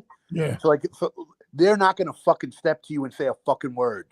So if you're a white kid saying the N-word, listen. If you're a white kid or a Puerto Rican saying the N-word and the black kid can't fuck you up, he's gonna fucking eat you saying that. Because he doesn't want to get punched in his fucking face. He doesn't want to be that dude that's like, yo, you can't say that. And then you're like, what you mean I can't say that? I'm from the hood. And next thing you know, he gets a beating. So he's not gonna fucking say that to you. The only time that it gets brought up to you is when he could get the drop on you. Yo, Necro, if he's rolling deep and he can sun you, then he'll try to sun you. Now, what's my point? My point is, it's if you're the type of dude that says it in the way where it's not racist, it shouldn't be a problem. I agree with that. You know what? It's funny because there were slippers, toy slippers, also woman foster care. Tony Slippers lived a hard life. The same thing. Like the way he talks, he's around bloods all the time. And the jail guy, so they speak like that. When you go to jail and when you go to the streets and other gangs are like I'm gonna tell you straight up. When I see fucking my boys, Albanian niggas, and they're like, yo, I'm nigga. I've never heard Albanian. Albanians are white people consider Albanian white. You know, they're hood. They're like straight Slavic, fucking, Listen here, string bean. They're straight to Montenegro, Kosovo. Either Catholics from the mountains or they're Muslims, but they are street people and they are not taken. And people are scared. You go to the Bronx in the projects, those black kids aren't going across the street and messing with those Albanians. Exactly. Listen, it's all about who you listen. It's a fucking jungle. It's a jungle, and it's all about who you can sun. Yeah. It's the strong survive, okay? So online, you're gonna get a black pussy, and he's gonna say, "Oh, no, I'm keeping it real." He's gonna say, "You can't say that." Da da da. But the reality is, if that's how you live, and you say it in front of him in person, he's not He would going to never say a say shit. fucking word. Yeah. And here's the craziest shit. If you say it in front of a black dude who understands the hood and he can see it in your eyes that you're from the hood, he's not going to check you. Yeah, he's not going to He's not going to check you. It's always he's gonna, the fucking weirdos. he's going to understand why you're saying it, and he's not even going to address it. Because you know why? Because I talked to Cool G Rap, and Cool G Rap said I could say the N-word on the Godfather's album, and I told him I'm not going to say it. And I said to him, because I didn't want people to use it as an excuse to try to say they didn't like the album. I said, G, I'm just going to ask you, why is it okay if I say it? He goes, because I know where you're from. I know what you're about. Yeah. He goes, I know you're not using it as a racist way. It's straight respect. Yeah. Now, if Cool G Rap could say that to me, now why am I going to give a fuck about what idiot says? No, because at least G Rap, I know he's from Queens. He's one of the biggest rap legends. He understands wordplay. He understands wordplay. He's been using the N-word in every fucking other rhyme. So he's an authority on that. Cool G Rap should be an authority to be able to tell someone whether they could use it or not. Right. Yeah. And they used to get mad. I remember when the Beatles came out. I remember someone said so recently. Someone said, he said N-word. I'm like, are you niggas serious? Bro, they tried to come at Fat Joe for using it. I know. Yeah, they did. Remember how can you come at Fat Joe about People that? talk shit. Fat Joe's a real nigga. And Fat Joe, I remember when people started to come at him for saying that, and I was like, he can do that. So check this out. Certain people understand. This is what I try to tell Ezek sometimes, right? When we're talking about like people in the industry, there's certain people that get me and you, Ezek, that understand our personalities, and there's other people that they're not going to try to hear someone that they perceive as not black, like they might perceive you as a Jew or a Puerto Rican or me as just a Jew. Yeah, it doesn't matter how gangster we are or rap or have done shit. It's just always going to be perceived as we're not authentic. And you can have a black kid who's a straight pussy. I know. He can rap hardcore shit, and they'll accept him before they accept me or you. Yeah, I learned something from you that really me and you always talk, and I used to be like, Nigga, why you get so mad? And all of a sudden now I understand. Like you said, like this is the coolest shit I ever heard of Necro say. If I slap you in your face, and you say why you did that, then I'm gonna smack you again. You're a pussy. You should just fight right there. Sure to be on guard. You're right. Yeah. If you have someone stun you and you say why you do that, you deserve another smack. And that's what I'm trying to say about life. You hear that, Reagan? So this is what I say about life. All these rappers, all these dudes, they're like, especially in the punk scene now. They're like, think it's cool to be like this, that, or the beat down bands, hard bands talking about y'all kill you. I'll slap the shit out of any of those niggas. I know. I've been seeing videos where like people like hitting people in the pit, in a way that I never seen people do dumb shit like that. Yeah, no, never. Like, why would you crack someone in the pit in a beef way? Like, hey, so Necro, off topic though. We've been seeing this fucking merch shit, dude. We gotta find out where the DRP can get your DRP's mom can get your new shirt. Right here. Look at all the different merch. We just want to to promote. Well, that's my OG store. It is shit. Oh, that's my OG store. Right in the You're middle. looking at. Where you see? The new store is Necro. The Necro Superstore is another store. That's the new store. You got a second. That's the OG store. See this? There's Necro Products and then there's Necro Superstore. Okay, hey Danny, show it right there. Show it that one, Danny. Oh, yo, there it is. But, so explain to everyone where the different stores are, Necro. NECROproduct.com is a store I do with indie merch, who does a lot of shit with metal bands, and I built a great store with them for like 7 years. Yeah. So it's definitely a business that remains, and it's online and it's professional. Yeah. But then I opened up Necro Superstore, which allows me to offer, sneakers and just more shit that I can't offer through them. And I'm building it. It's a brand new store. It's doing pretty good, but I eventually want it to really do well, but that takes time. You know, NECRO. you gotta build the brand up. You know, it's DRP. Now we know where your mom can get a shirt. Do you know? it's not easy to build a brand because you have to understand the fan bases that we have. You know, we have a lot of kids that are now 30 and they have families, and very true. You know, I don't have like little 15-year-old kids as much. Yeah, and that you know, it's like you got to make yourself hot. Listen, you got to be really fucking hot for the younger generation. To someone who's 35, and to impress 35-year-olds, they're very picky. They're like, you know what I'm saying? So, you know, that's why this year I'm 34 years old, and what's up year, with what's up with touring in the States? Are you gonna do it? What? I mean, you know, it comes down to a lot of why I didn't tour, you know, since the last time was because a lot of these promoters, they like to lowball you with really fucking bullshit fucking payment. I didn't like the amount that they're paying me for the work that I got to do of, you know, just going out there. So, you know, in a way with tour life, one thing you have to do, I have to do it, everyone has to do it.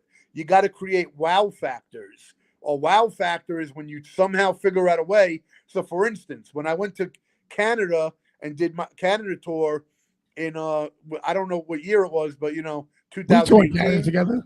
2018, I had Mad Child open for me, and that was a wow factor because Mad Child had toured a lot in Canada, but I hadn't toured a lot in Canada. So me being the headliner with him supporting me was a wow factor, and all those shows did very well, and I was able to make like 50 G's in one month.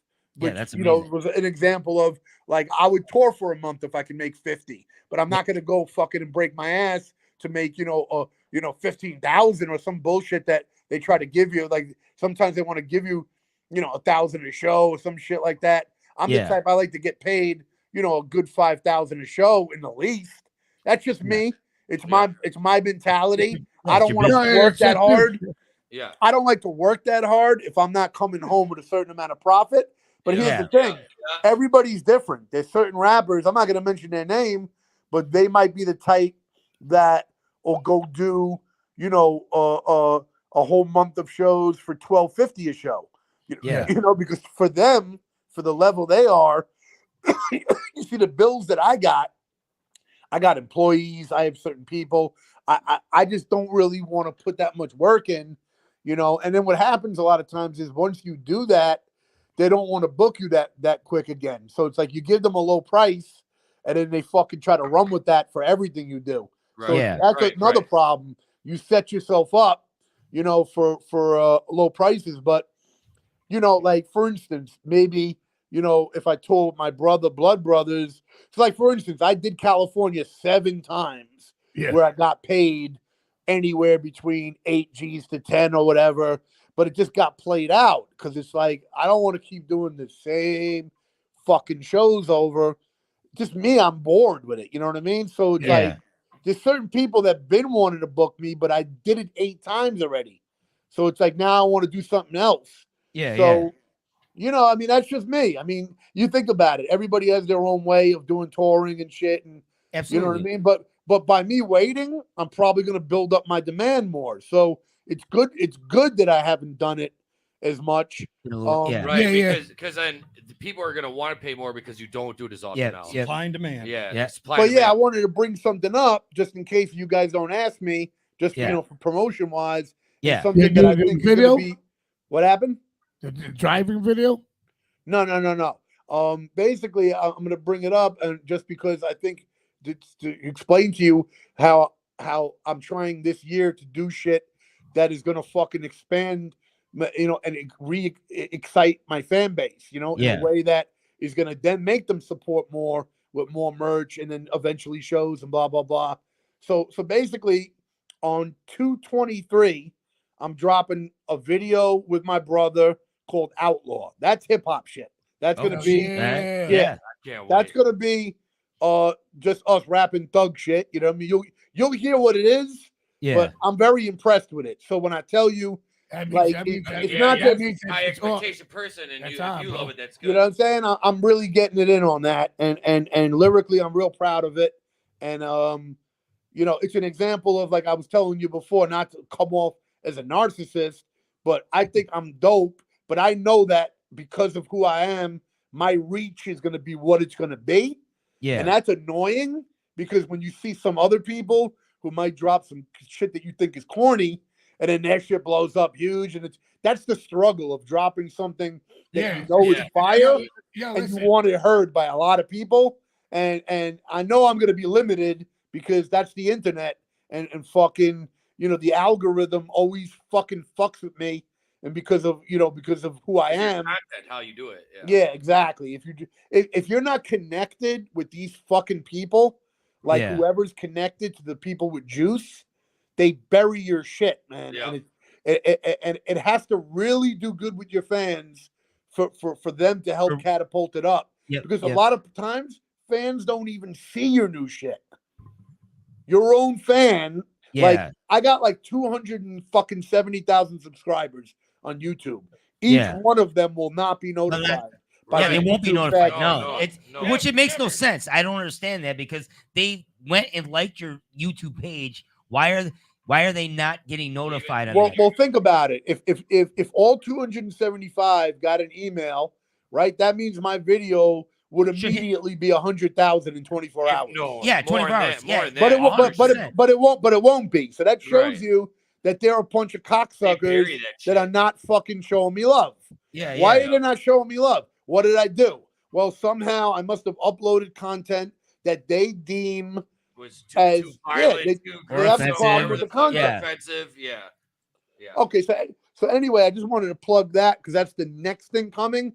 But then on March 15th, I'm dropping my first all metal song. Wait, you're doing an all metal project? I got the first song done. I don't have the whole project done. I got the first song. The first song is called Cascading Crimson. Well, hold on here. What's it called? Cascading Crimson. Cascading Crimson. That's my first metal song. Oh, no shit. That I have not done a metal song. I just want to be clear. When I did metal, it was a style called metal hip hop. When I was doing stuff with all the metal legends and shit, and when I did a song with Ezak on Prefix for Death, and I did stuff with we gotta do another song. We gotta do another song. That's a good one. Well, yeah, don't mention what we're doing, Ezak. So I don't want people to steal the idea. But we are working on that, and yeah, that's gonna be something with that's gonna be something with me, Ezak, Freddie, and my brother. Well, you did tell me.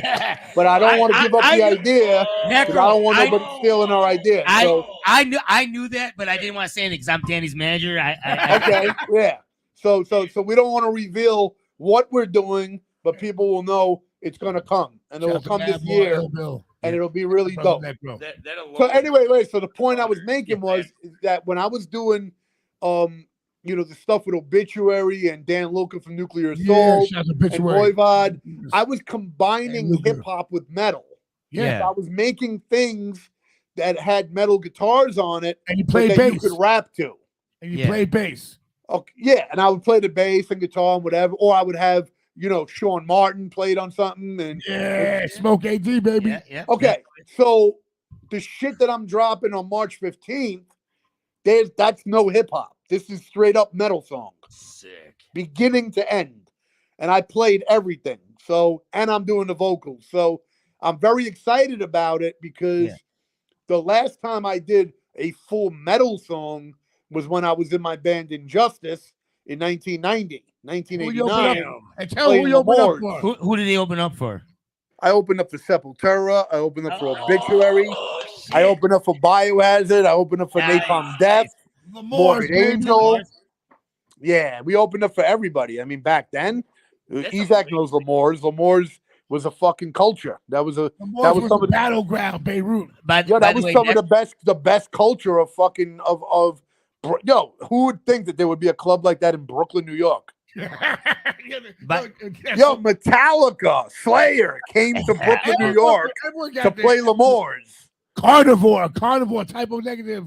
Of course, those groups, you know what I mean? Those were local legends. By the way, but besides all the legends that were local, like Biohazard were like the fucking kings of L'Amour's at that time. Shout out to Biohazard. Yeah. Shout out twice. Shout out to Billy. Yeah. But yeah, you remember back then, like Biohazard was very violent. They were fucking dangerous in Lemoore's, man. When they played, the fucking Lemoore's was a fucking destroyed. They were the only ones able to make a pit go as brutal as Obituary did when Obituary came. You know, Sepultura pit wasn't bad either. But Obituary and Biohazard, they made the fucking pit go so far back. So crazy. Slayer too, when they played there also was amazing. I never saw Slayer there though. You saw Slayer there? Yep. Wow, that was crazy. But by the way, man, NECRO. but Isaac knows, you know, basically everybody in hardcore and metal, you know, played Lemoore's, and I was playing it as a little kid. I was only fucking 12. Dang. Yeah, I had a yellow BC Rich Warlock, hair down to my ass. My hair was literally down to my ass. Like Saab level. Like remember how Saab had his hair? Yeah, it's Saab. Remember how his hair was like long down to his ass level? That's how I had my hair. I was like that. But then it got fucking, I had to cut it off and become hip hop because my hair had too many fucking what do you call it? Chopped ends? What's it called? Split ends. Yeah, bro. I had so many split ends in my hair that it was like, and I went to high school and everybody's mentality was like, you know, long hair, you're a girl. Like some nigga called me a girl in school. I threw a chair at his fucking head. In fucking public school. I threw those metal chairs at his some Guido. Was like, you're a girl. I'm a girl? Take this fucking chair, bitch.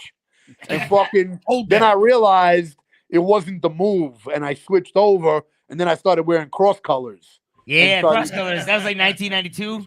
Yeah, no, like 1990 probably. Was I it started. 90? Yeah, Oh, I shit. think so. Well, I was wearing cross colors. I was wearing polo. I was wearing P-wing. I had the Fila jacket with all the Filas all over you it. have the bum equipment or the IOU? I used to have that in 91. I had the Columbia rain suits. You remember that? I love those, man. I had all the Columbia rain suits. Everyone was on my dick in school. They're like, where'd you get that from? The different colors. USA! Yep. On that note, guys. Yo, you know what was crazy? I went from being an outcast in high school as a metalhead to switching over to being so fly in hip hop. The black girls were on my dick, bro. It was like, I didn't even know what to do with that. I was just like, it was overwhelming for me. Because we were from the project. So me and my brother we adapted both styles. We had the heavy metal style, and then we realized that hip hop was more cool. Like metal was awesome, but hip hop was like, that was like the coolest. Tell what projects you grew up in. Glenwood Projects, 26 buildings. Yeah. Queensbridge is 96 buildings, to give you an idea. So Queensbridge is the biggest projects in America. That's 96 buildings. 96 My project was 26 buildings. Wait, Queensbridge, that's Mobb Deep too, right? Yeah, that's Mobb Deep's building. There's 96. I only mention that so you can get an idea. So I was like 1/4 the size of what Queensbridge was. So my projects was a little crazy. I mean, you know what I'm saying? I mean, the people that came from it, what's his name? Moneybag. Moneybags came from my projects. And you know who else? Neil Bogart came from my projects. The guy who put out Kiss. What? Casablanca Records. Yeah, he was from Glenwood. Hey, also Angel was. You guys don't know Angel? They were on Casablanca Records. One of the greatest rock metal bands from the 70s. I want to say, Angel. Listen, I want to say something. Irish and Jews all in the projects when it first started. Yeah, exactly. Everything started out white, and then when blacks moved in, all the blacks got their asses kicked by all the older Irish, Jewish white kids. So then when me and my brother moved into the projects in the 80s, now all the black kids were 20, so they've made our fucking life a living hell. So when I moved into the project, my life was a fucking living hell because these black kids had been abused by the older white fucking goons in the 50s and 60s. But the funny thing is, we all got along, and we all like thank God. I don't know about all got. Well, we got along when we were kids. Like my youngest, as little kids, all the black kids were my friends. You had to show respect and earn respect. But once you got a little bit older, the racism was crazy in the projects. Hey, you got to understand, I come from a very unique project. The projects that come from was half black, half white. So you had fucking the half white was straight up Jews, like me and Isaac style. And then you had straight up Russians, straight out of the Cold War Russia, but like Russian Jews, but the type of Russian where they were like, I don't like you, American. Like really Russian level shit. And they were in the projects. And then you had like your white trash type of white guy people in the projects. And then you had some Irish and Italian, and then you had the 50% of the projects was black, and the 50% of the projects that were black beefed with all the white people. And the problem with that was the blacks all stuck together on some beef shit. So the white kids never stuck together, never had each other's back, and the black kids each and everyone on their own, brother. So we had to deal with a lot of drama dealing with black kids in the PJs. It kind of made me rugged, to be honest with you. I probably wouldn't be hip hop the way I am. So I kind of give them a little respect because they forced me to have to be hardcore because you had a choice. You could either be pussy and deal with their bullshit or just start punching them in the face. And me and my brother, we started punching them in the face. Well, listen here, guys. Necro, I got a quick one for you. I know Donnie's giving us the wrap-up sign here. I Need Drugs. Not the album, great album. The actual song. Did you have to clear that sample with Def Jam or no? Nah. Where is it? Nope. Nope, you didn't have to? Nope. Did you just retool it, change up some tempo or something, or no? Well, there's no instrumental for I Need Drugs. So to make the instrumental, I had to do surgery on the track. So what I did at that time was, if you listen to the end of the song, the beat plays out, but it fades out. So there's no actual clean instrumental of the beat playing. So I had you rebuilt it? Yeah, I basically chopped it up, and then all the times where it's fading, I raised the level up, and I basically cut it. So I basically made a new beat out of the vinyl and made my own instrumental. There's no instrumental of I Need Drugs. So when you hear me rapping, I had to hook that up. And this is also like way before, you know what I mean, certain equipment or whatever. So, you know, I had to do that shit on like the ASR 10. That was even before Pro Tools. So it was a little difficult. But, you know, when you had a vision. You are the master of production, my brother. When you had a vision, you did what you did. You know what I mean? That track needs to be in the, the National Congress Library or whatever. A lot of people bit my shit with that because I'm the first one to ever do I Need Love. But then a lot of people after I did it started doing it. You want to laugh? I'll tell you a true story about I Need Drugs. So right when I dropped I Need Drugs, MC Search tells this story. Oh, back to MC Search. Yeah, back to him. So MC Search says he was backstage around the time that I dropped I Need Drugs, and he's backstage with Eminem at some huge thing Eminem played. And Eminem's talking to Search, and I don't know, this is what Search claims, that Eminem tells him how he wants to redo I Need Love into I Need Drugs. And Search is like, Necro just did that. And Eminem was like annoyed, was like, yeah? This is what Search says. This is Search's story. I'll say this: "Role Models" by Eminem is one of my favorite songs. But how you body that beat, Necro, destroyed that beat? Role Models beat. I never rapped on Role Model, bro. No. What was the one from the? Forgot about Dre. Yes, yeah. You mean Murder Your Life? Yeah. Murder Your Life. Listen, Eminem. I'm gonna keep it real. Eminem inspired me to rap down south on that track. Yeah. But in some ways, you could say I came iller than Eminem did. Because because I'm a little more murderous. Eminem's a little bit more, kiddie-ish. Like, because he's talking about a little baby in the Mercedes and da-da-da. I'm rapping a little more ruckus, more drama. The word of the day. But listen, I gotta give credit where credit is due. If Eminem didn't do, nowadays everybody got a dog. If he didn't do that, I would, because that was the time that I was doing Street Villains Volume 1. So I was looking for things that I could redo. And so I was like, shit, let me try to write something, stab in your face with a butcher knife that's really long. You know what I'm saying? It inspired me to sit down and write something. So, that's why, listen, I don't like Eminem as a person. I think as a person, I think he's a hater of other white kids that are dope. Like, he don't want none of us to blow up. He loves the fact that he's the king and he has all the awards and everything. He's not one of those guys that like wishes me and Bill do well. Like he not only doesn't give a fuck, but he's happy that we fucking struggle. Right. So that's why I don't like that dude as a person. But if you ask me about him as a rapper, I'm not going to be a hater and say, oh, he can't rap. But the way I view him is like, sometimes if you listen to his shit, it's kind of like listening to algebra, like somebody rap algebra.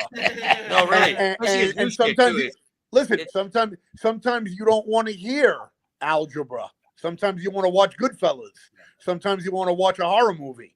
Sometimes you want to watch, Casino. So it depends what you're into. If you're looking for somebody who raps mathematically, every line, everything perfect, but for people to say, oh, he's the best ever, or he's better than you, that's bullshit, because that's like saying, you can't, I just don't believe you can say that somebody, it's your taste. You know what? Okay. That's like saying like Megadeth's better than Metallica. Why do you do that? Well, they're a little bit more close to each other in realms. That goes all good, brother. No, but check this out. If you think about it, with just an example, just somebody like an Eminem compared to a Necro, let's say, I never had the promotion that guy had. Oh, absolutely not. So when you're promoted to the entire world on a level that Eminem was, what happens is a certain amount of people make the decision that they're going to fuck with you. I've never been promoted to the whole fucking world. And I'm definitely not saying if I was that, everybody would love me. There would be a lot of people that would fucking hate me. That would be like, that fucking guy is misogynist. He's horror. But there would be more than the people that fuck with me now liking me. Come on, look at the level that he's at. And Post Malone is more listeners than Eminem has. Yeah, but he's more pop too. But no, but you see what I'm saying, though.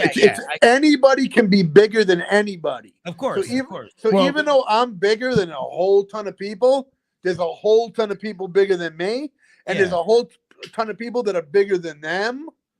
And in the end of the day, you got to find that area that you want to be. Here's the area I want to be, where I just have enough money to do everything that I want. Hook my mom up, always take care of mom. That's everybody in this motherfucking conversation. Take care of mom is number one. Say one thing. The only thing I wanted to say on this whole stream is, man, I'm an upcoming rapper. A lot of people try to tell me that I shouldn't say certain things and I shouldn't do certain things. And the main thing I think about is you, because I know how successful you actually are. I don't know if a lot of motherfuckers don't know what I know about you, and that's why they argue with me when I bring that up. But if I could just get to the level where you're at, where you're doing whatever the fuck you want to do, saying whatever you want to say, and you're attracting the people that like that shit, and you're doing whatever you can do and living your life, that's all the fuck that matters to a motherfucker like me at the end of the day. You're a big inspiration, man, for doing whatever the fuck you want to do. Yeah. When did you start? What year did you start your career? When did you start? Man, my whole life I've been writing rhymes literally since I was like fucking 10 years old. When I was in the fourth grade. But I'm saying, when was the first time you had a song on Spotify? In 2017, I fucking left my hometown and started traveling around, taking shit real serious, trying to learn whatever When's the first time you had a song on Spotify? I'd say like 2016, 2017. Okay, so let me say something towards what you just said now. Of course, appreciate what you said, no doubt. So basically, you have to understand that the time that you're coming up now in 2016, 17 is very different than the time that guys like me and Isaac came up, where it was kind of way before digital. Motherfuckers still had to buy, even tapes. My first I Need Drug shit was a fucking sampler cassette CD before I even had the CDs. Got one. So we're dealing with a time where I had to hit the streets. People like me and Isaac had to literally get in people's grills, rap for them. Flyers.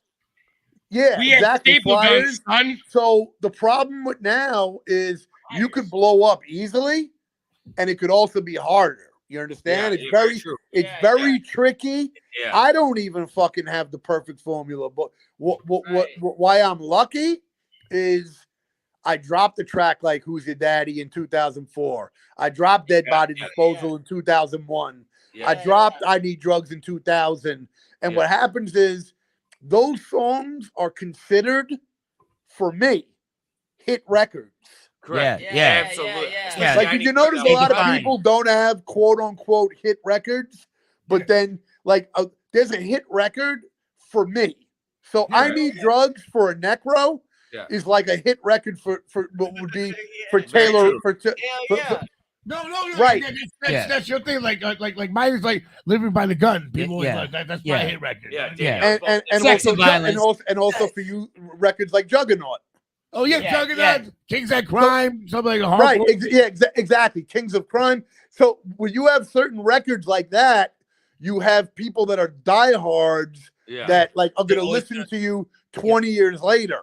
And a guy like you have to be able to start making hit records. When I say hit doesn't mean a hit record like Drake. It has to be a hit amongst people that want. So you say my style. I know exactly what you mean. Yeah, exactly. Man, I'm trying to build my own brand, stick to it, and keep it real for the motherfuckers that I'm gonna attract, and fuck anybody that ain't fucking with my shit, man. I don't want you to fuck with my shit. You can suck my dick. Here's another thing. You got to make people really believe you. So like, so just so you understand where I'm coming from. So now, when you say what you just said, because I technically don't know you, it's like I can tell you down with the crew, you're a cool dude, but I don't personally, as a fan, know that you really are no fucks given type of guy. Right. So now I made my fan base believe I was no fucks given by punching people in the face.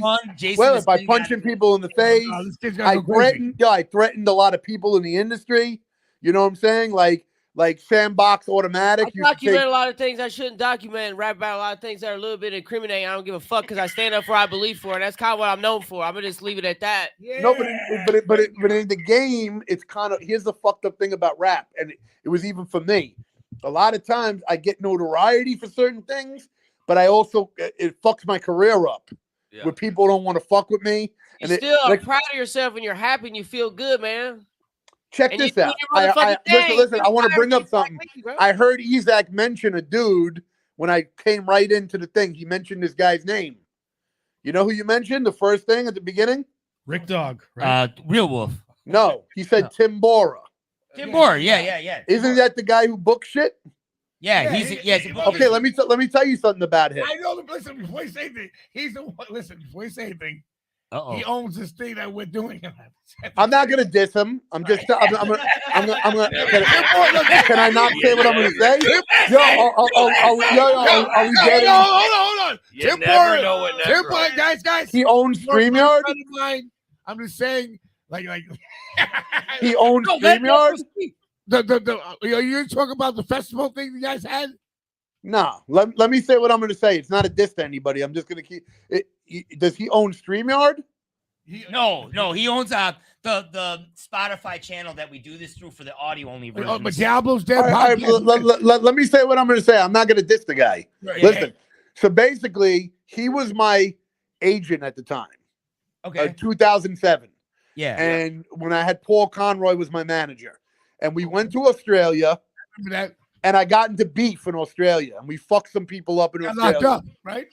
No, I don't think we got locked up the first time, but the promoter complained, and Paul Conroy stopped managing me, and Tim Bora stopped being my agent, all because I kept it real and got into Ruckus in Australia. Yeah, they dumped me. Again. No, but the reason I bring it up is because you were saying about, building your shit up and keeping it real.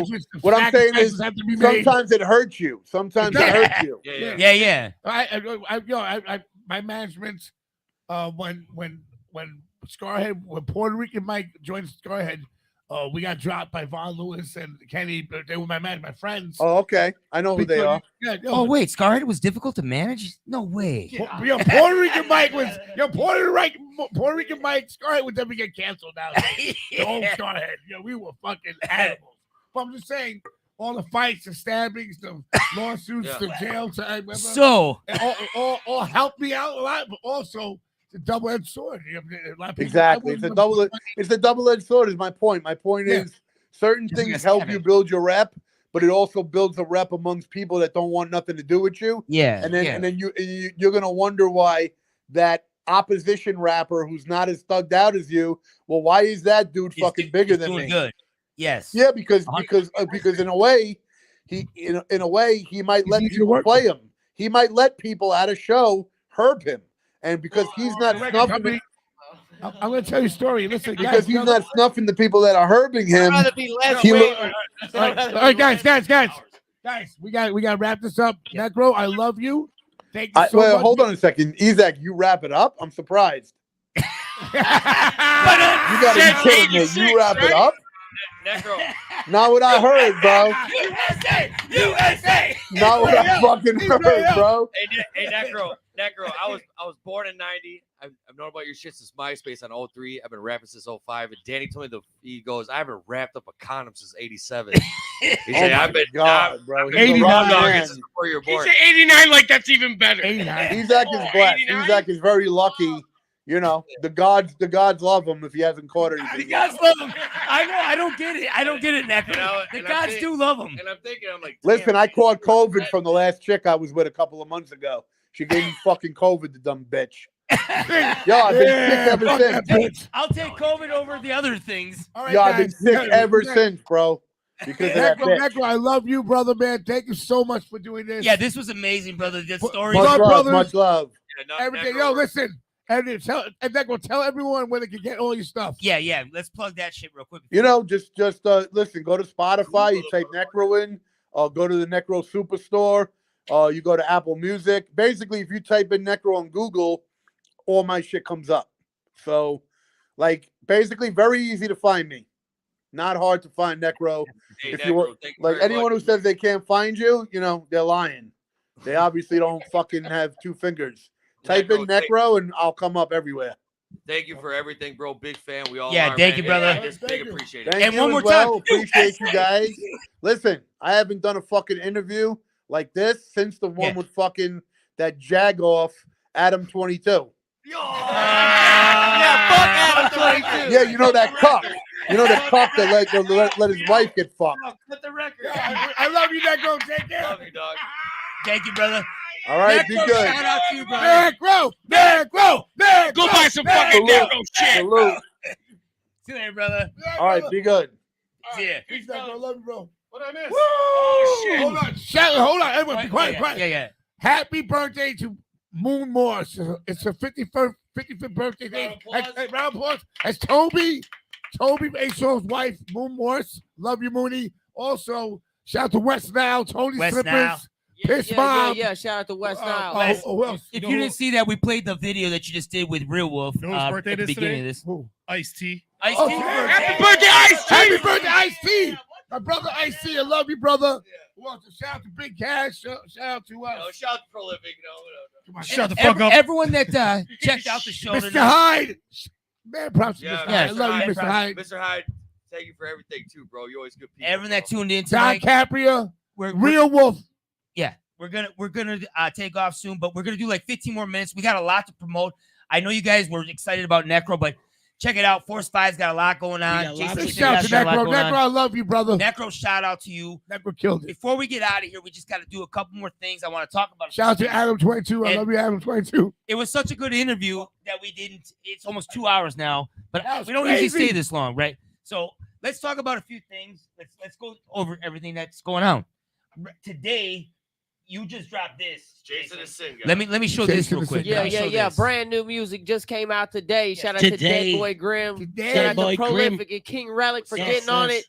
Blow jobs in the basement. Every 10 seconds. Somebody's girlfriend. For plenty dates, I get her customers. You can bust all in her face for like $100. You got 1 hour, and for right now she's yours. After that, yours. You just got back home from work, buddy, save it. You ain't gotta ask that bitch how her day went. You already know who she spent this day with. Bitch been giving blowjobs in the basement.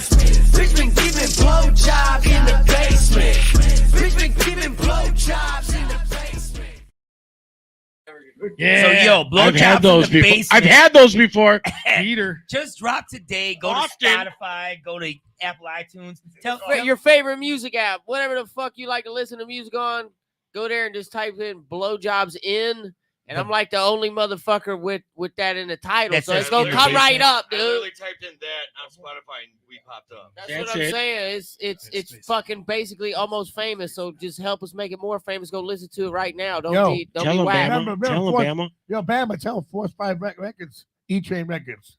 Force 5 Records, E-Chain Records, Armed Robbery Entertainment, Armed Robbery Entertainment. 43 the code, or eat a motherfucking What? chode, you bitch. Chode, eat a No chode. Limit Records. We're gonna premiere a video tonight that's coming in 2 days. Oh. But before we do that, I want to show the funniest fucking ad that I've ever seen in my life.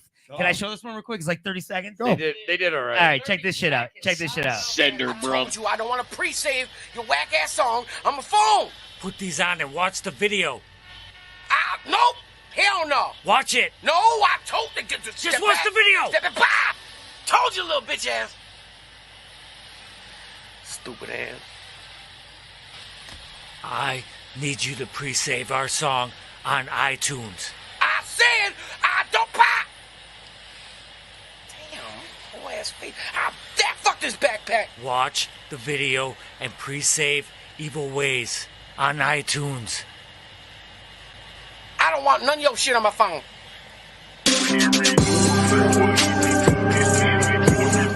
I don't want your shit on my phone. I don't want your shit on my phone. So we're about to give an exclusive right now. Yeah, we're gonna drop an exclusive, but talk about Force 5 for the gathering. Hell yeah. Leave it up to Force 5 to come 2 days early. Yeah. Talk about this Don't new look at me video funny. that we're gonna premiere busting it here early. in 2 minutes. So- King Relic, Prolific, Jason Logic, Evil Ways. We're talking about the premiere. Great story about video. this too. I Great can't story. wait till this record drops right now. Great story. Yeah. Yo, shout out to everyone out Roll there. that beautiful Tony bean Flippers. footage. Watch this video, So we Flippers. Turn off Mike 6. What's out? E-Train. So we got an EP coming out called Obey. So Okay. we start gathering up tracks, beats. By the way, shout out to Baycar Beats, Keith. He made the beat for it. So we were in Vegas. What was this? For the umpteenth time. What we're like last year. I don't know. You got yelled at by I somebody. did. So we're all sitting at the bar in Vegas. Also, I listen to this beat. Anyway, roll the video. And I'm like, yo, I'm about to buy this beat right now. Rick said, "Don't buy no beats." Rick's You're like, on. "Get the fuck, I don't buy no beats." So it was a Wednesday and it was a half So moon. we're in Vegas. And I it buy was this a beat. half moon, and it was. Bring this back home. And Jason Logic, he's not a big horrorcore. Not saying that it was Yes, like darker guy. horrorcore is Jason Logic's favorite. He said Jason that's don't all he like- wants to do is horrorcore, So right, Jason? So What's that? You want to just do horrorcore? So Jason Yeah. doesn't like that type of music. So Bill and I put this beat on, and Jay right away is like, "Yeah, let's." Yeah. Do There's this. Jay right there. Jay, look So- at the camera. So Long story short, they live motherfucking Biggest evil horrorcore ways. guy right there. So Best rapper here's the Force premiere 5. for our new Here's newest the music video, premiere. Evil Ways. 2 days Best rapper early. Force 2 5. days Save early. it. Check it out right now. Appreciate it. Great iTunes. Go story. right now.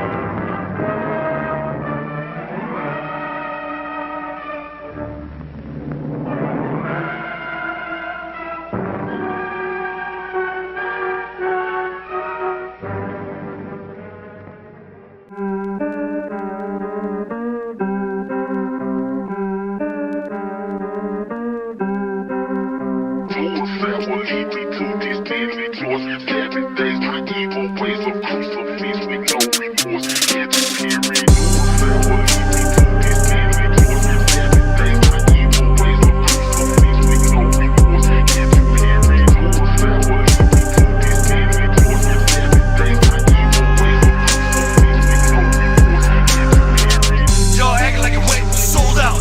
Bitch, hell nah, ain't forgot. Y'all know where I come from. Beat down piece of shit, and I made it out. Had a bitch cop back up in the woods. Put the fucker to my brain like I'm ready to find out. You don't know what I'm all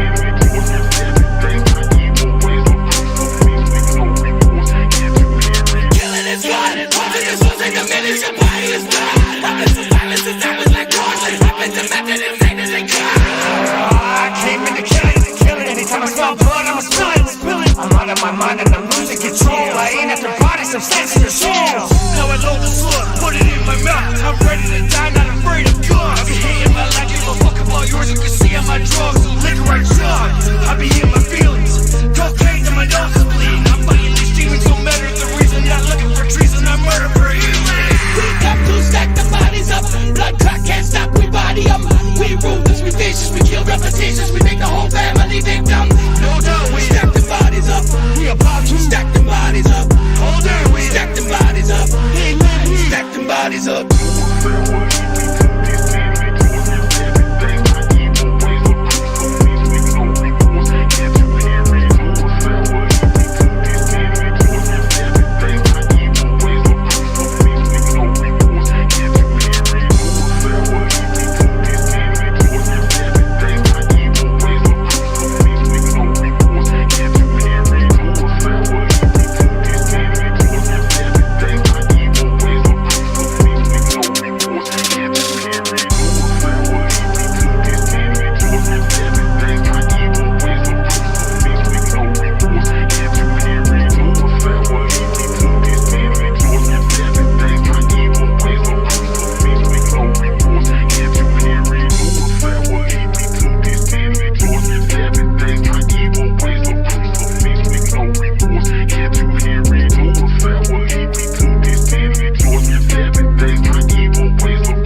Shout out to Noah at Home Baffle for editing up that video. Yeah, shout out to Noah, our home tour.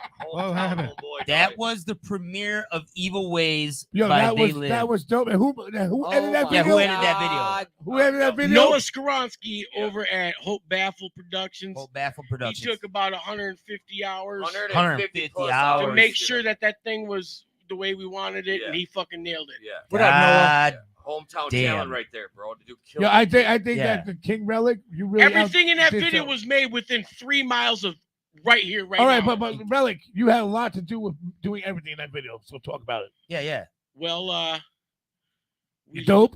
Great You story. dope. Great story. Moving Good on. story. Move on.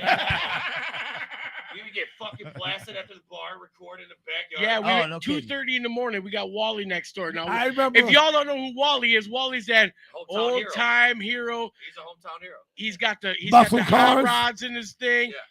He's got He's got the white New the Balances. with best the fucking grass lawn on the stains. planet, and we're out there at 3 in the morning lighting pulpit on fire in the middle of the backyard, sucking Pabst Blue Ribbons. I went out. Doing yakety jacks and smoking doobers, and now all of a sudden we got the greatest video that's ever been released. Yo, I walked outside. And I swear to God. Yeah, he did. I walked outside. I'm like, yo, And it's burning summer, so up. Danny be out there in his underwear. I walked outside. As I thought that Jason Logic was a baby deer in the grass with his eyes open, like we're looking We're around. on mushrooms. Wally's like, Barb, the, But no, it the was a boys great, are it up was a to great it again. video. Even It's amazing. Steph, who shows up on a lot of our fucking tracks Steph, my old and lady, deals with Zach, not your old lady. She deals with you, your babysitter. That's everybody's old lady. Oh, She filmed the pulpit scene. She showed up and she those. Shout in the out to backyard, Steph. She filmed those. She came through. Atta girl. All right, Atta what else? girl. Moving on. Love you, boo. Move 2 on. hours long here. Move on to this is a great podcast thing. March 8th, Force 5 Records is playing with Twisted. Yep. Come Wait, Twisted who? Why do we do this every week? I with you? need a cigarette Why? before Why? I go Why? ballistic. Statistics on my Oh, life. Hey, the dead homie, nigga. Oh, yeah, I know. And the Also, Remember the did and we the know we're Indian at Cut nigga. 8 and we're hurting sturdies? Hurting sturdies. Can't wait for the Ruckus brothers Yo. dropping that hit. Yo, that's retarded. Oh, look at that. We're hurting sturdies. Now, fat, Birthing Everybody's hurting sturdies.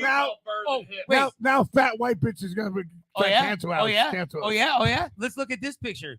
Which one is the fucked up out of all 6 of them in look at here that guy in from the last middle. week's podcast? I was a little drunk.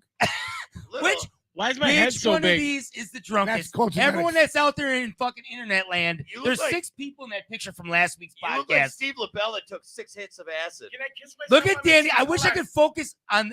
Look at that. All right, Danny. Shut up, young buck. You We better be also- gay. I want to talk about this because What? Danny Diablo merch is killing it right now. But we want Shut the fuck up over there. We want to do a new drop. So we Right. do we want to show people this possible drop and see what Show they them. think? Show them Oh, what my is God. it? Tell them about this Whip one. it out. That's kind of, yo, everyone look at New York Hardcore Lord Ezek. Well, it's going to be, if We're you're gonna work on listening, it. that's going to be the new Yeah, shirt that's that come sweet. out. NYHC at the top, Lord Ezek, and the Yeah. New York Hardcore Streetwear logo on the bottom. I like that. It'll be out soon for Milwaukee Metal Fest, which I'm Yeah. DJ. Shout out to Jamie Johnson. Shout out to Jamie Shout out Johnson to everyone.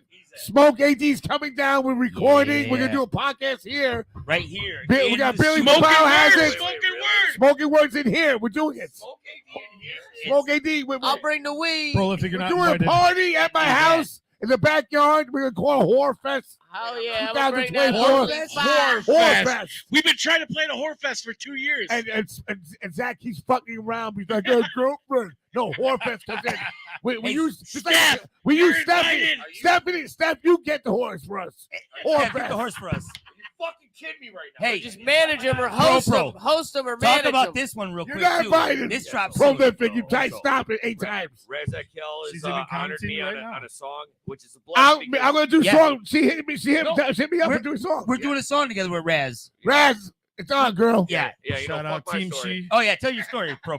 So it's a blessing for Raz to get people on features because she rarely does it, like Yeah, she outside rarely. of her camp. So Yeah. thank you very much for getting me on. This is a new song that we're about to drop February. No, 22nd.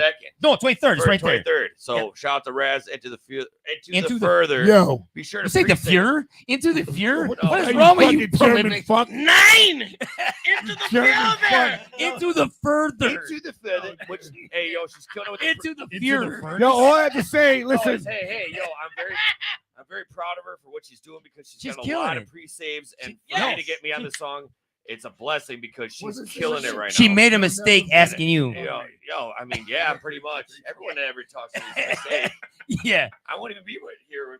Bro, you murder it every Ah, time Rick you fucked fucking that up. rap. No, Stop, thank stop bringing that Bro, up. you do. I fucked up. I'm not even I bullshitting. Thank you, and brother. he knows it. Hold on. And Danny's a dick. I'm 'Cause not he dick- waited until the Jesus. last second. He was like, "You want to get on this song right here?" Supreme You Court let him said- wait for like 9 months for the Supreme Court. I told you, but listen, if Prolific put his time and effort into Doing rapping as much as he does other Drinking? curricular activities, drinking Old he Thompson. would be the best whiskey. rapper. I don't know. I Sleeping. put a lot of time into rapping. Well, I don't know. Should we watch what? 90% of our Let's time watch is what rapping. Jason, Prolific is right Jason here. Logic, Oh, Jason. Play the worst music you've ever heard. I refuse to play anything by Prolific. Hold on. What's the worst music? Special guest Reba. Reba. Special guest Reba. Rick, how did you really program that to happen? That's That's just what it Happens was. all over, Alexa. all It over the happens world. All over the Anytime world. you try to play Prolific, that's what happens. Reba, In Russian, it says in Russian, in Spanish, in Yeah. Portuguese. Reba, It you says had same thing all something. over the world. Macedonian. Even the Macedonians Yeah, fucking baby. hate Prolific. Reba's in the building and she said, "He told me to do that." USA! Yo, by the way, USA! by the way, Reba's in the building who we just showed the video of. So She said, "They told me to do it." you're okay. It's What else? It's- Let's wrap this thing up. yeah, Love we you. got to wrap this up. Thank you guys very much. Like I said, this is the Buy Ruckus Podcast the show. DannyDiablomerch.com. Shout out to Necro. Necro, I love you. Shout out to Necro. Shout out to West Nile on here right now. West now. Big left. February Big 18th, left. February 18th. we're dropping Force Evil 5 Ways, the record. newest single. So be sure to check that shit out. Evil Supreme Ways. Force Syndicate. Shout out to Tom of Go Real Wolf, subscribe to The Witching Hour. Listen, shout out to Tom for Real Wolf, Supreme Force Syndicate, Tony Slippers. We got the Danny Diablo verse. They Live is done. Oh yeah, It's done. it's done. The Port of Milwaukee. And It's we're doing a video soon for it, but Yeah. it's coming out. Diggy's mixing it. Yes. You go talk to them here. Diggy's fucking mixing it. Shout out to Stress Diggy. mastering it? Stress mastering. Yo. H Potter, Stress the white baby. boy. H Potter. Diggy, thank you. I love you, Diggy. Thank- And Diggy, don't thank worry, you. Diggy. Donnie's gonna send you some money tomorrow or the day after. Bye bye. Thank you, Diggy. Yeah. Thanks, Diggy, for thanks, Donnie, for Jason dressing Logic. up. Hold on. Jason- The energies. Donnie's gonna send you some money tomorrow. We Energies. Don't turn off my lights. I need them to Jason do the Logic's podcast the show. best rapper of Oh, fourth you got prime. time. Winter's not over. Oh yeah, You- Logic. How you doing over there? You good? I'm good. Anything I'm you good. want to add? Oh, he No, finally because said something. that's my word. Say for the something podcast. awesome. Say something awesome. Yeah, before Four we get out five in here. the building. There it is. USA! USA! USA! USA! All right, Everybody. Palestinians and Jews love each other. United forever. Hey, United peace in the forever. Middle East. I just farted. And I'm gonna kneel on Rick's face. Ooh. What? Yes, Daddy. I'm gonna kneel my balls. All right, see you guys later. The Ruckus Podcast Show. Peace out, man. I Shit, farted. Donnie. We gotta get out of here. Fuck you, Rick. I just Nickelback. smoked out Shingon. Dog. With